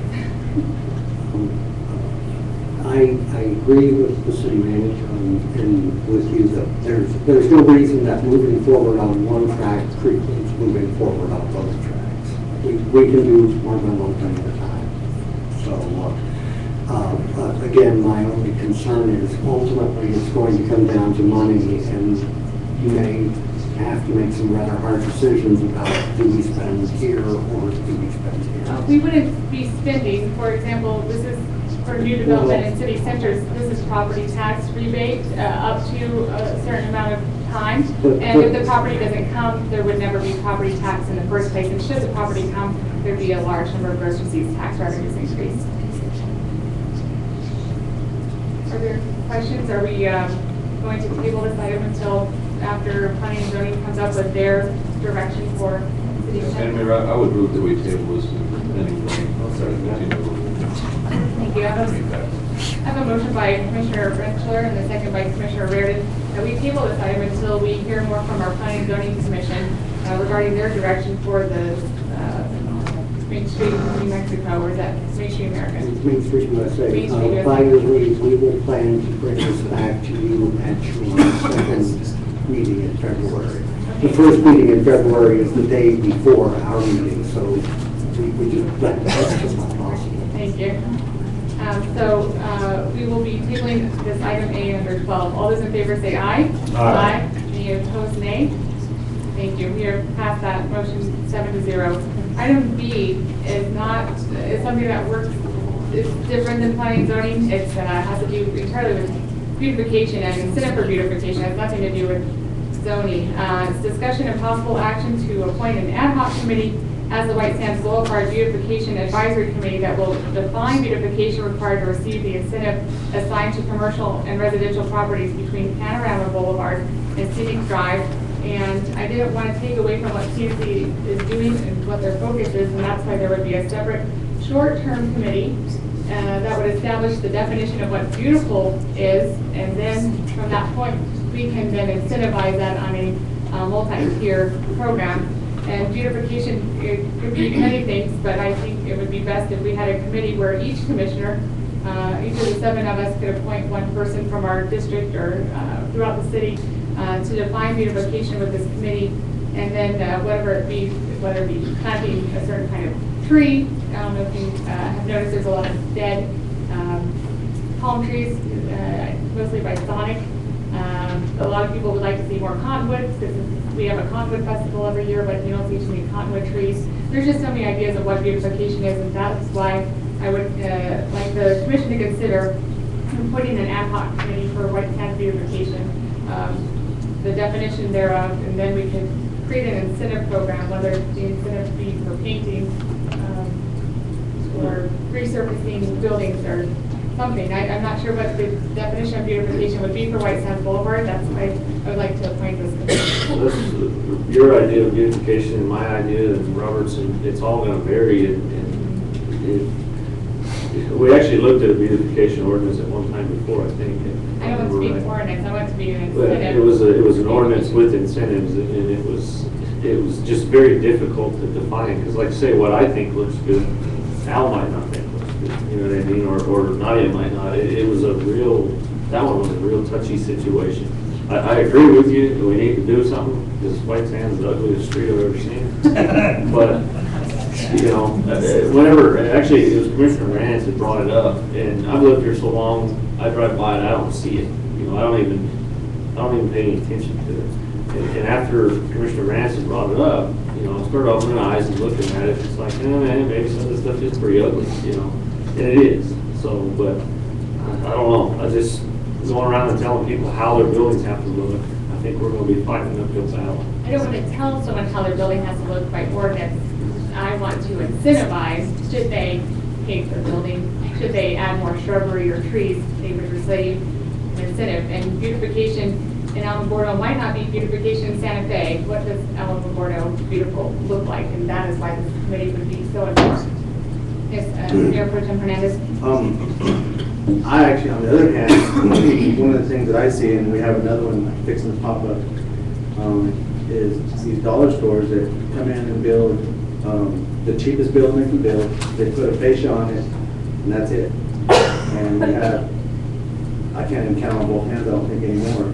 And they just continue to pop up. And I think that's part of the problem also, is that maybe in future buildings we need to do that, because if you go into some communities, like I went on vacation in California, and you drive down their main streets, which they have several, and you can tell that there's different requirements on different streets by the signage, the types of signage they have, how high they're allowed to come, how far the street they're allowed to come, the sizing, even what kind of signage it is. All that's part of beautification, and I think at some point we need to do that. Some neighborhoods, for instance, the one at the golf course, what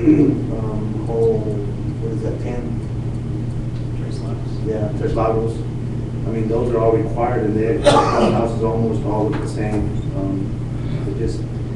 I think we need to go to that way at some point and start requiring them to do certain things. I agree. Well, for right now, do you think, for item B, that there should be an ad hoc committee for White Sands Boulevard for beautification to create an incentive for that? I think it would probably help, but I think it's one of those committees that'll get just forgotten. It would be a short-term committee. Madam Chair, I was asked this week by one of the local master gardeners that said they would be more than happy to start helping with those type of programs where, and it wouldn't be maybe the facade for buildings, but we could certainly pick their brains or use them for trees, shrubberies, those things that they're familiar with, because a lot of times we plant things that are not conducive to Alamogordo. We don't have the water, we don't have the, and so I'm not sure that we could draw from that group some master gardeners that might help with this beautification program. Thank you. That's very important that we do have the right shrubbery that's not exhausting our water in these spaces. Are there any other comments that the commission would like to make regarding this item? Would you like to appoint, each person appoint, or find someone to appoint to this committee? There's no discussion. I mean, we can give it a shot and see where it goes. I mean, it's not, we're not gonna lose anything from it. So I would move that we approve, the ad hoc committee. Thank you. I have a motion by Mayor Pro Tem Hernandez to approve the ad hoc committee. Is there a second? I'll second it. I have a second by Commissioner Sykes. All those in favor say aye. Aye. Any opposed, nay? Nay. Aye. Are there other nays? There's 2 nays. Commissioner Talbert and Commissioner Rentschler. Thank you. The motion has passed 5-2. Now we'll move on to item C. This is discussion and possible action to adopt an incentive program for beautification along White Sands Boulevard. We can table this item until after the committee has been appointed and comes back with recommendations of beautification. I would entertain a motion. Second. Thank you. I have a motion by Commissioner Rentschler and a second by Commissioner Raymond to table this item until a future time when the ad hoc committee brings back recommendations to the commission. All those in favor say aye. Aye. Any opposed, nay? Thank you. Motion is passed 7-0 to table item C. Madam Mayor? Yes, Is there a time frame on us having to appoint somebody from our district? Is that mentioned or 2 weeks, 3 weeks? I believe 2 weeks. The next commission meeting on January 22nd, I'll place back on the agenda the appointment to the ad hoc committee. And if you could locate a citizen of your choice that you feel would be most knowledgeable of Alamogordolive and beautification, then that would be great. Mayor Pro Tem. Not there. Mayor Pro Tem Hernandez. I already have mine, so I would recommend Los Angeles. We will move on to item number D of 12, discussion and possible action for the implementation of a sustainable city centers incentive and uptown sustainable city development incentive. And we cannot discuss this item tonight without a plan Alamogordo, because it would be through a plan Alamogordo that it would be incentivizing. Mayor Pro Tem Hernandez stated where he talked about the dollar stores just moving right in and putting up a cheap building. And what this would do is, through plan Alamogordo would state what types of buildings we want in these areas, and they would be incentivized to build in that way. And Mr. Mark South, City Planner again. All I would have to say on this is I would encourage you to fold this into letter A that was under here, because sustainability is an essential part, it's an integral part of what's going on in terms of retrofitting, incentivizing all of that. It's not really a separate piece, it needs to be looked at holistically. So, yeah, I fully support it, I just don't make it separate. Integrated into the other part. Okay. Item D, I would entertain a motion to table this in conjunction with item A. I have a motion by Commissioner Baldwin and a second by Commissioner Rentschler to table item D in conjunction with item A until a future time when Planning and Zoning has more information for us. All those in favor of tabling item D, say aye. Aye. Any opposed? Nay. Motion has passed 7-0 to table item D. We'll move on to item number 13. Discussion and possible action to define a more formal and streamlined form of communication between city staff and community members regarding construction projects done by either the city, New Mexico, Department of Transportation, or Army Corps of Engineers. I requested that this item be placed on our agenda. We had a business owner along White Sands Boulevard that was frustrated that they didn't understand the whole process of the construction and their phases upcoming, and it's affecting their business. And so I would like to discuss a better way to streamline information to our business owners and even our those residents that are along streets that are being constructed. Brian, could you address the commission about the current process?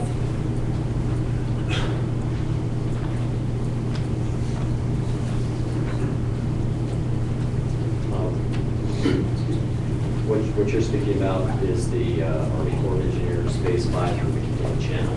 That's the project that's ongoing right now on White Sands. As part of this project, this actually began over a year ago. At that time, there actually was at least one public meeting. There was actually two components to this project. One, the city was involved in both portions. The core project is the ongoing core project. It's funded 75% by the Corps of Engineers, 25% by the city. The city was responsible for the utility relocation in the area of this project, and the business owners along White Sands, the affected businesses, were notified, were part of the utility relocation. The channel work that's ongoing right now, there have been issues with the Corps of Engineers recently, some retirements, public cooling. We did meet with the Corps last week on Phase 6. The next phase it actually has been awarded by change order to pay construction. They're the contractor that's working on White Sands right now. Phase 6 will consist of reconstructing or rebuilding the crossing just south of First Street on Florida. That structure will be rebuilt. The structure at Cuba, just north of First Street, and the structure on Madison Avenue. Part of the issue on White Sands, we've had a number of complaints on the traffic control in the area. That is not any city-controlled street. That is Mexico DOT's street. We maintain it. They actually own that roadway. Traffic control plan was approved by MDOT. The city did have minor input on that project, but the final say was DOT's. On Phase 6, those are on city-controlled streets, so we are heavily involved in the traffic control plan. And as that project does move forward, we will be using not only the local newspaper and radio stations that will be on our city website. We'll make every attempt to communicate with the general public, road closures, etc. We will have more control on the amount of work the contractor will be allowed to do at one time. At this time, they will only be allowed to work on or to close the road on one section at that time. So Florida to be done, but not Madison and Cuba at the same time. So we are going to try to minimize the inconvenience, but we can't totally eliminate. Thank you. Does the commission have a question? Commissioner Renshaw? I have one. I think part of the problem with businesses in West End is they have no recourse. If they have a problem, there's nowhere for them to go and figure it out. I mean, case in point is White Sands community, who we all know we sold a piece of property to facilitate the channel through there. And they had signage there. Well, someone came in contact, had that sign. It worked before it moved about 6 months down. It hasn't worked since then. They go to this person in contract and say, oh no, it's not us. And nobody will accept that. I mean, they had no recourse at all. Nobody talked about it. And they come to me, and of course, I was kind of semi-involved in that. And so, for me to get up there and fix their sign is worth about $1,700. So, and I normally work with these people. So it's just the fact that they have nobody to go to. There's no central point of contact to go in and say, this is a problem. We want to know what the issue is. And I think that the city really needs to have a central point of contact, because it's our contract out there with the Corps. And whether the Corps, they won't respond to anybody at all, no matter what you do out there. But we've got to have someone in and say, I'm the guy, I'm the girl, whatever. I am the person. We had city staff. We had the same issues as they transferred the project from one project manager to another. That was part of the discussion last week with the Corps. They have for the remainder of Phase 5, Phase 6, and future phases. We've been assured that they will have say we want to continue to transfer projects from project manager to project manager, we will have a point of contact. And on future phases, we will have our city point of contact so that we can try and resolve any of these issues as quickly as possible. I think what you're talking about, a more centralized point of contact, and that's really, the Chamber of Commerce is the advocate of the businesses in advocating to the city. I think perhaps there could be the Chamber of Commerce be our centralized point of contact. Ms. Megan Wade, would you like to address the commission about that? How we Yes, I would. communicate with the commission outside the Chamber of Commerce? My name is Megan Wade. I work as the Senior Executive Assistant to Mr. Bob Carter. And we've also been striving for the last several weeks to create a public information office that is a central location where all citizens can come and ask questions or get information regarding any projects that the city is doing, whether it's in conjunction with the NMDOT or whether it's projects that we're doing on our own. Perfect point would be recently on the crack and seal project that we were doing, we had a lady very upset that the debris was left on her sidewalk and up her driveway. She said she had made several inquiries, and what she was hearing was, oh, it's not us, it's a contractor, oh, it's not us, it's a contractor. She came directly to me. We had somebody out there to clean up within several hours, and they cleaned up. We contacted her with a follow-up response, and she was actually very surprised that somebody took the time to call her and make sure that we then, in fact, had gone out there. It was in your district, Commissioner Edgeler, and cleaned up for her. So we are working very diligently, and we will have to be more involved in the meetings that happen between Mr. Caesar and the DOT or whatever it may be moving forward, so that people are confident that they go to one place and get the answer that they need instead of feeling like we're just pushing the button. For businesses, they generally go to the Chamber of Commerce.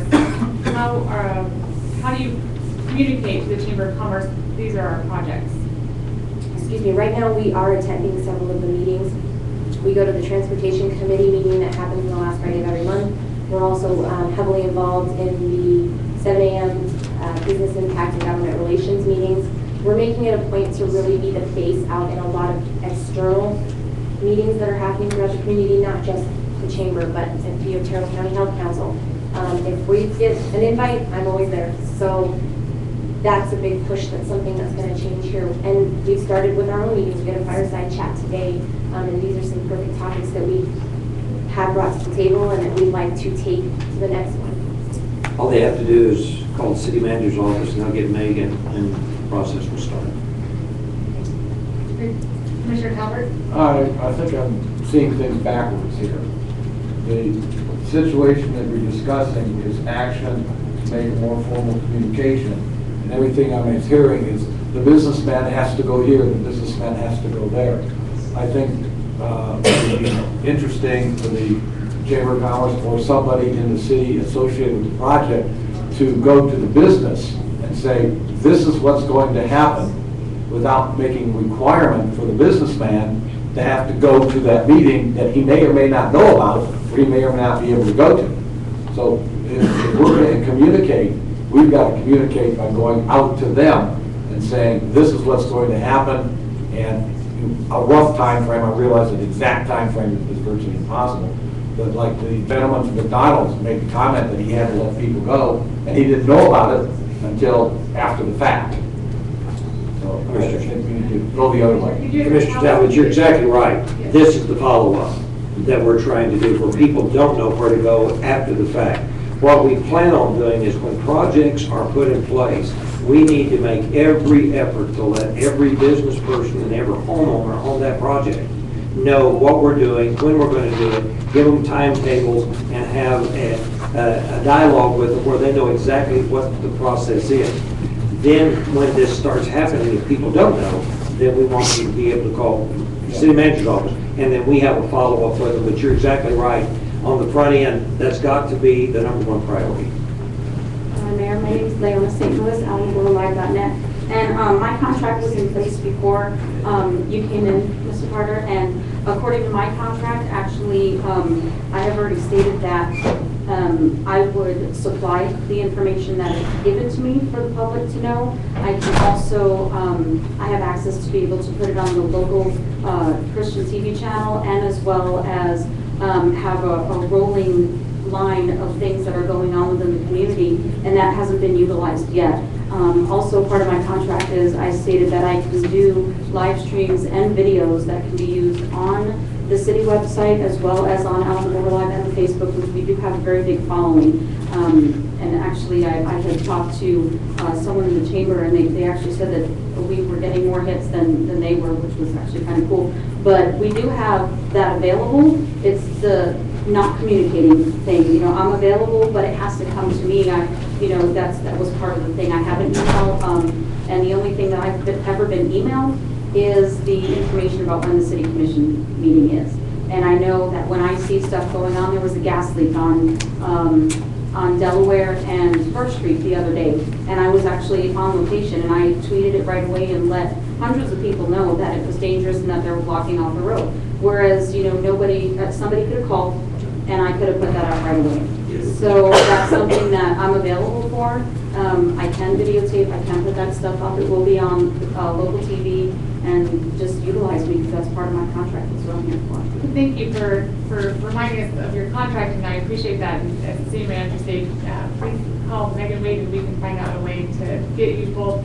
Yeah, we've been communicating actually quite a bit. And I know, like I said, I already have about 7 months of video footage from things going on in the city and activities and everything else that can be put on the website already. And I know that there's been some issues with her being able to move forward on certain progress with the website, which is preventing the items that are current for me to be able to put on. So it's everybody needs to communicate in this whole area, and then the community will know what's going on. Thank you, Ms. Nicholas. City manager, is there something with our IT department that we're in the process of updating and reintegrating our IT, so that's where the issues are. Did you have more comments for us in regards to communication? Does the commission have any comments or questions in regards to how we can better communicate? Commissioner Talbot talked about going to the businesses. Are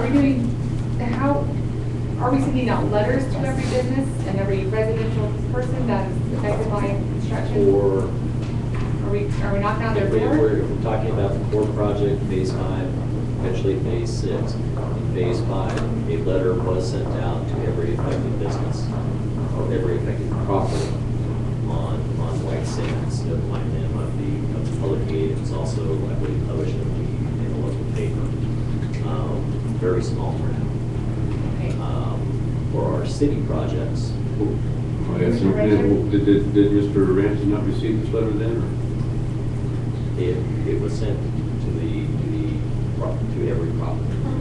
Property address. Affected. The address itself. Yes. So it went to McDonald's. He did attend the utility relocation project and worked extensively with him because the portion of the sewer main manhole was actually on his property. So the city had a number of discussions. Very quick comment. Brian, down there on White Sands, this might be a dumb question, but why can't we ask the DOT to shorten that down? Do we really need 13 blocks worth of conversion? According to the DOT, yes, it's based on. What is that based on? Traffic flows, the design of the street, the nature of the work. And the DOT did allow it to be shortened by a couple of 100 feet. They shortened it already? I can't imagine. I mean, they started, what, the Pink Adobe? And it ends in Golden Corral? I mean, that is almost the entire length of White Sands Boulevard. In MDOT, that is the standard based on. There's no way we could. We did pull it in. They did pull it, but it's still too long. But that is not the city's call. That is not the city's roadway. We're just wondering, we couldn't ask them and say, hey, look, seems a little excessive, guys. Can we shorten this? Maybe started at First Street and ended at Golden Corral, maybe, or? We did ask that question, and it was narrowed somewhat. Thank you. On answer your question on projects, city projects. street maintenance programs. Letters go out to individual homeowners in the affected area. For general public, PSA will go out to local paper, on our website. It's going to change with what Megan is doing or will be doing.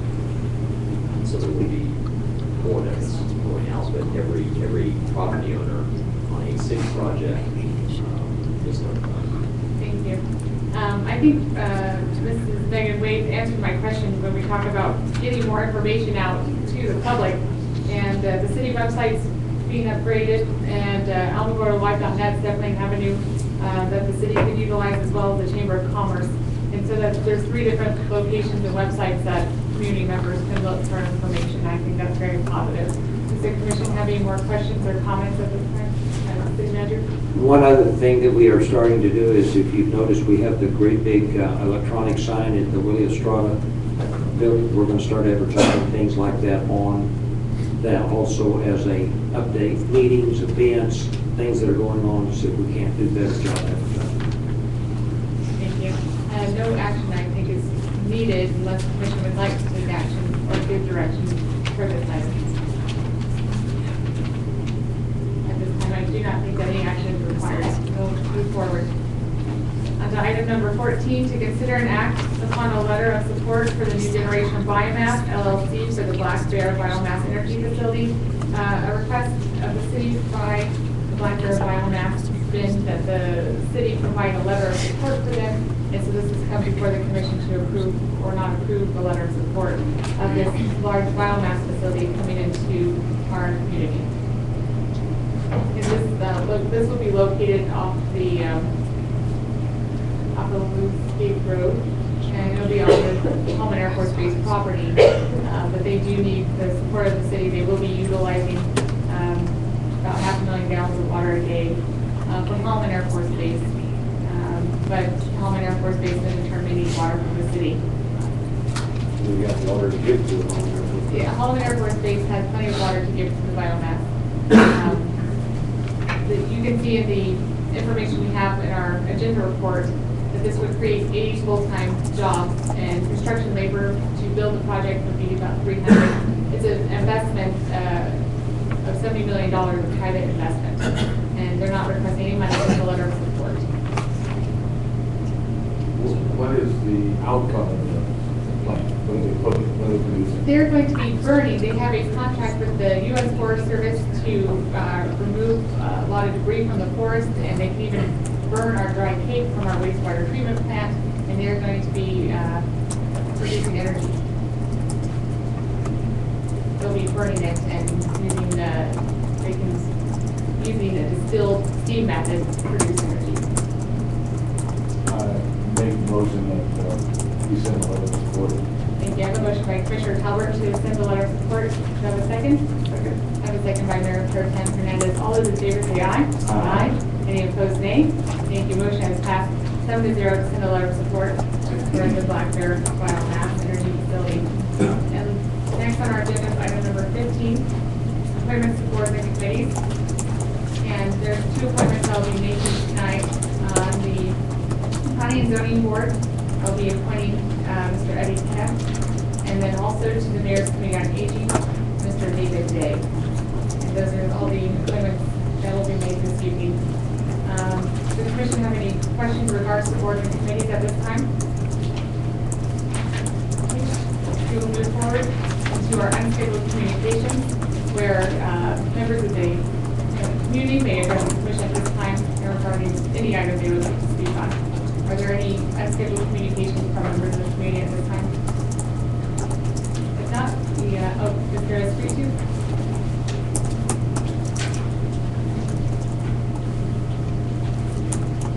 Mike Esparito, Chamber.net. Madam Mayor, Pro Tem, Commissioners, a couple things. The Chamber has been involved with a business beautification program for the past 4 to 5 months. We've been working through a process. We've surveyed our members, and we're starting to report on that, but we haven't finalized anything yet. So I'd like to offer that we would love to work with your ad hoc committee and how we can, because it wasn't just for member business, it was for all businesses. So how we can improve and encourage their participation to improve our city. The other thing is on this issue with the infrastructure and the roads and the construction. We certainly agree as a chamber that that's an issue for small business, whether they're members of the chamber or not. And we are very agreeable to reach out to businesses that are affected when we know that's going to happen. We don't always get that information up front, but we'd be happy to reach out to them and provide businesses in those areas affected with updates as well. The transportation media is a great source for updates, should get those, but we would be glad to make sure that we partner with the city to get that out to our local people and our businesses. The last thing is, last time I met for you, I mentioned to you about a company, FRST. We've been talking about them for quite some time, that had projected to come here in December, and we couldn't make it work. Well, they are going to be back, and they'll be back here next week. The four principals from the company will be here, and I'd like to invite each of you and Mr. Carter also as well. Friday the 18th at 8 o'clock at the golf course, we have a no-host breakfast meeting. We're going to talk about project delivery and where they're at. They are on track, they believe, to start the second quarter of this calendar year. So they're pretty excited about getting here and getting to work. So we have a series of different meetings going on the 17th, and of course an update. And that's not only an update, but actually some of you weren't here when we started this process, so it's kind of a background plus an update on where we're headed to create this company and its high-wage jobs here on board. So you'll see something through an e-bike and a phone call as well to invite you personally to attend, and we'll sure like to see if you're available. That's all I have. Thank you. Thank you, Mr. Esposito. Are there any members of the community that would like to address the commission at this time? We will move on to our city manager's report. Thank you, Madam Chair. As some of you are aware, we received a letter from HUD back in November on some findings through our public housing. Just to inform you, we did get a letter to them on the 3rd of January. All of the issues have been addressed, and so we'll see what their recommendations are, how they will go. We feel like we're very comfortable with what we've sent to them. It meets all the qualifications and regulations that they've required, so we're waiting for a response back.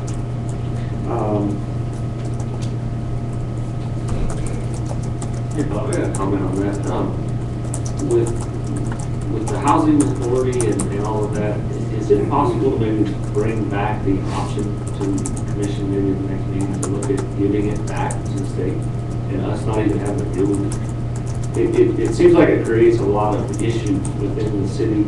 I mean, I know the attorney gets tied down with issues with it. You know, the community development department gets tied down with issues, and you know what I mean? It just seems like it's a lot more hassle than it's really worth. I don't know how the rest of you guys feel, but I've often wanted to look at it in the past, of just giving it back to Section 8 or Section 6, whatever they call it, and washing our hands of it. It seems like it's a hassle for the city, and it's an expense for the city. Commissioner Reardon will be happy to do that. Okay. I just would like to look into it. It's not necessarily in concrete. We will bring that information to you where you can make a decision on what it is. Okay, thank you. The other thing is we have been working on cleaning up, and as you know, I'd informed you that we would try to have some information for you on the properties up there with the old wrecking yard and stuff. We have not gotten all that information back to you. We will have it to you at the next meeting. We're still waiting on the asbestos information, the tear down information, and I think we'll have some good outcomes on this, so I'll have that to you at the next meeting. Matt is doing some research. We talked about doing a retail study. He is working with 2 different companies at this time to try to come up with some hard numbers for us where we kind of know what we're looking at as far as dollar-wise, and we will have that recommendation for you at the next meeting. Then we can decide exactly how far we want to go with that. Thank you for your report. Next, we'll move into remarks and inquiries by the City Commission. Are there commissioners that would like to make comments or questions at this time? There are no remarks or inquiries by the City Commission at this time, and I would entertain a motion to recess into executive session or adjourn, whichever the Commission would choose to do. Recess is not required. We could adjourn into executive session. that a motion to adjourn? I have a motion by Commissioner Ritzler to adjourn and a second by Commissioner Talbert. All this in, oh, sorry, a roll call vote will be required to adjourn to executive session. Will the clerk please call the roll? Al Hernandez. Aye. Jason Baldwin. Aye. Nadia Stark. Aye. Robert Richler. Aye. Josh Reardon. Aye. Jim Talbert. Aye. Susie Galea. Aye. Thank you. Motion is passed 7-0. We are adjourned into executive session.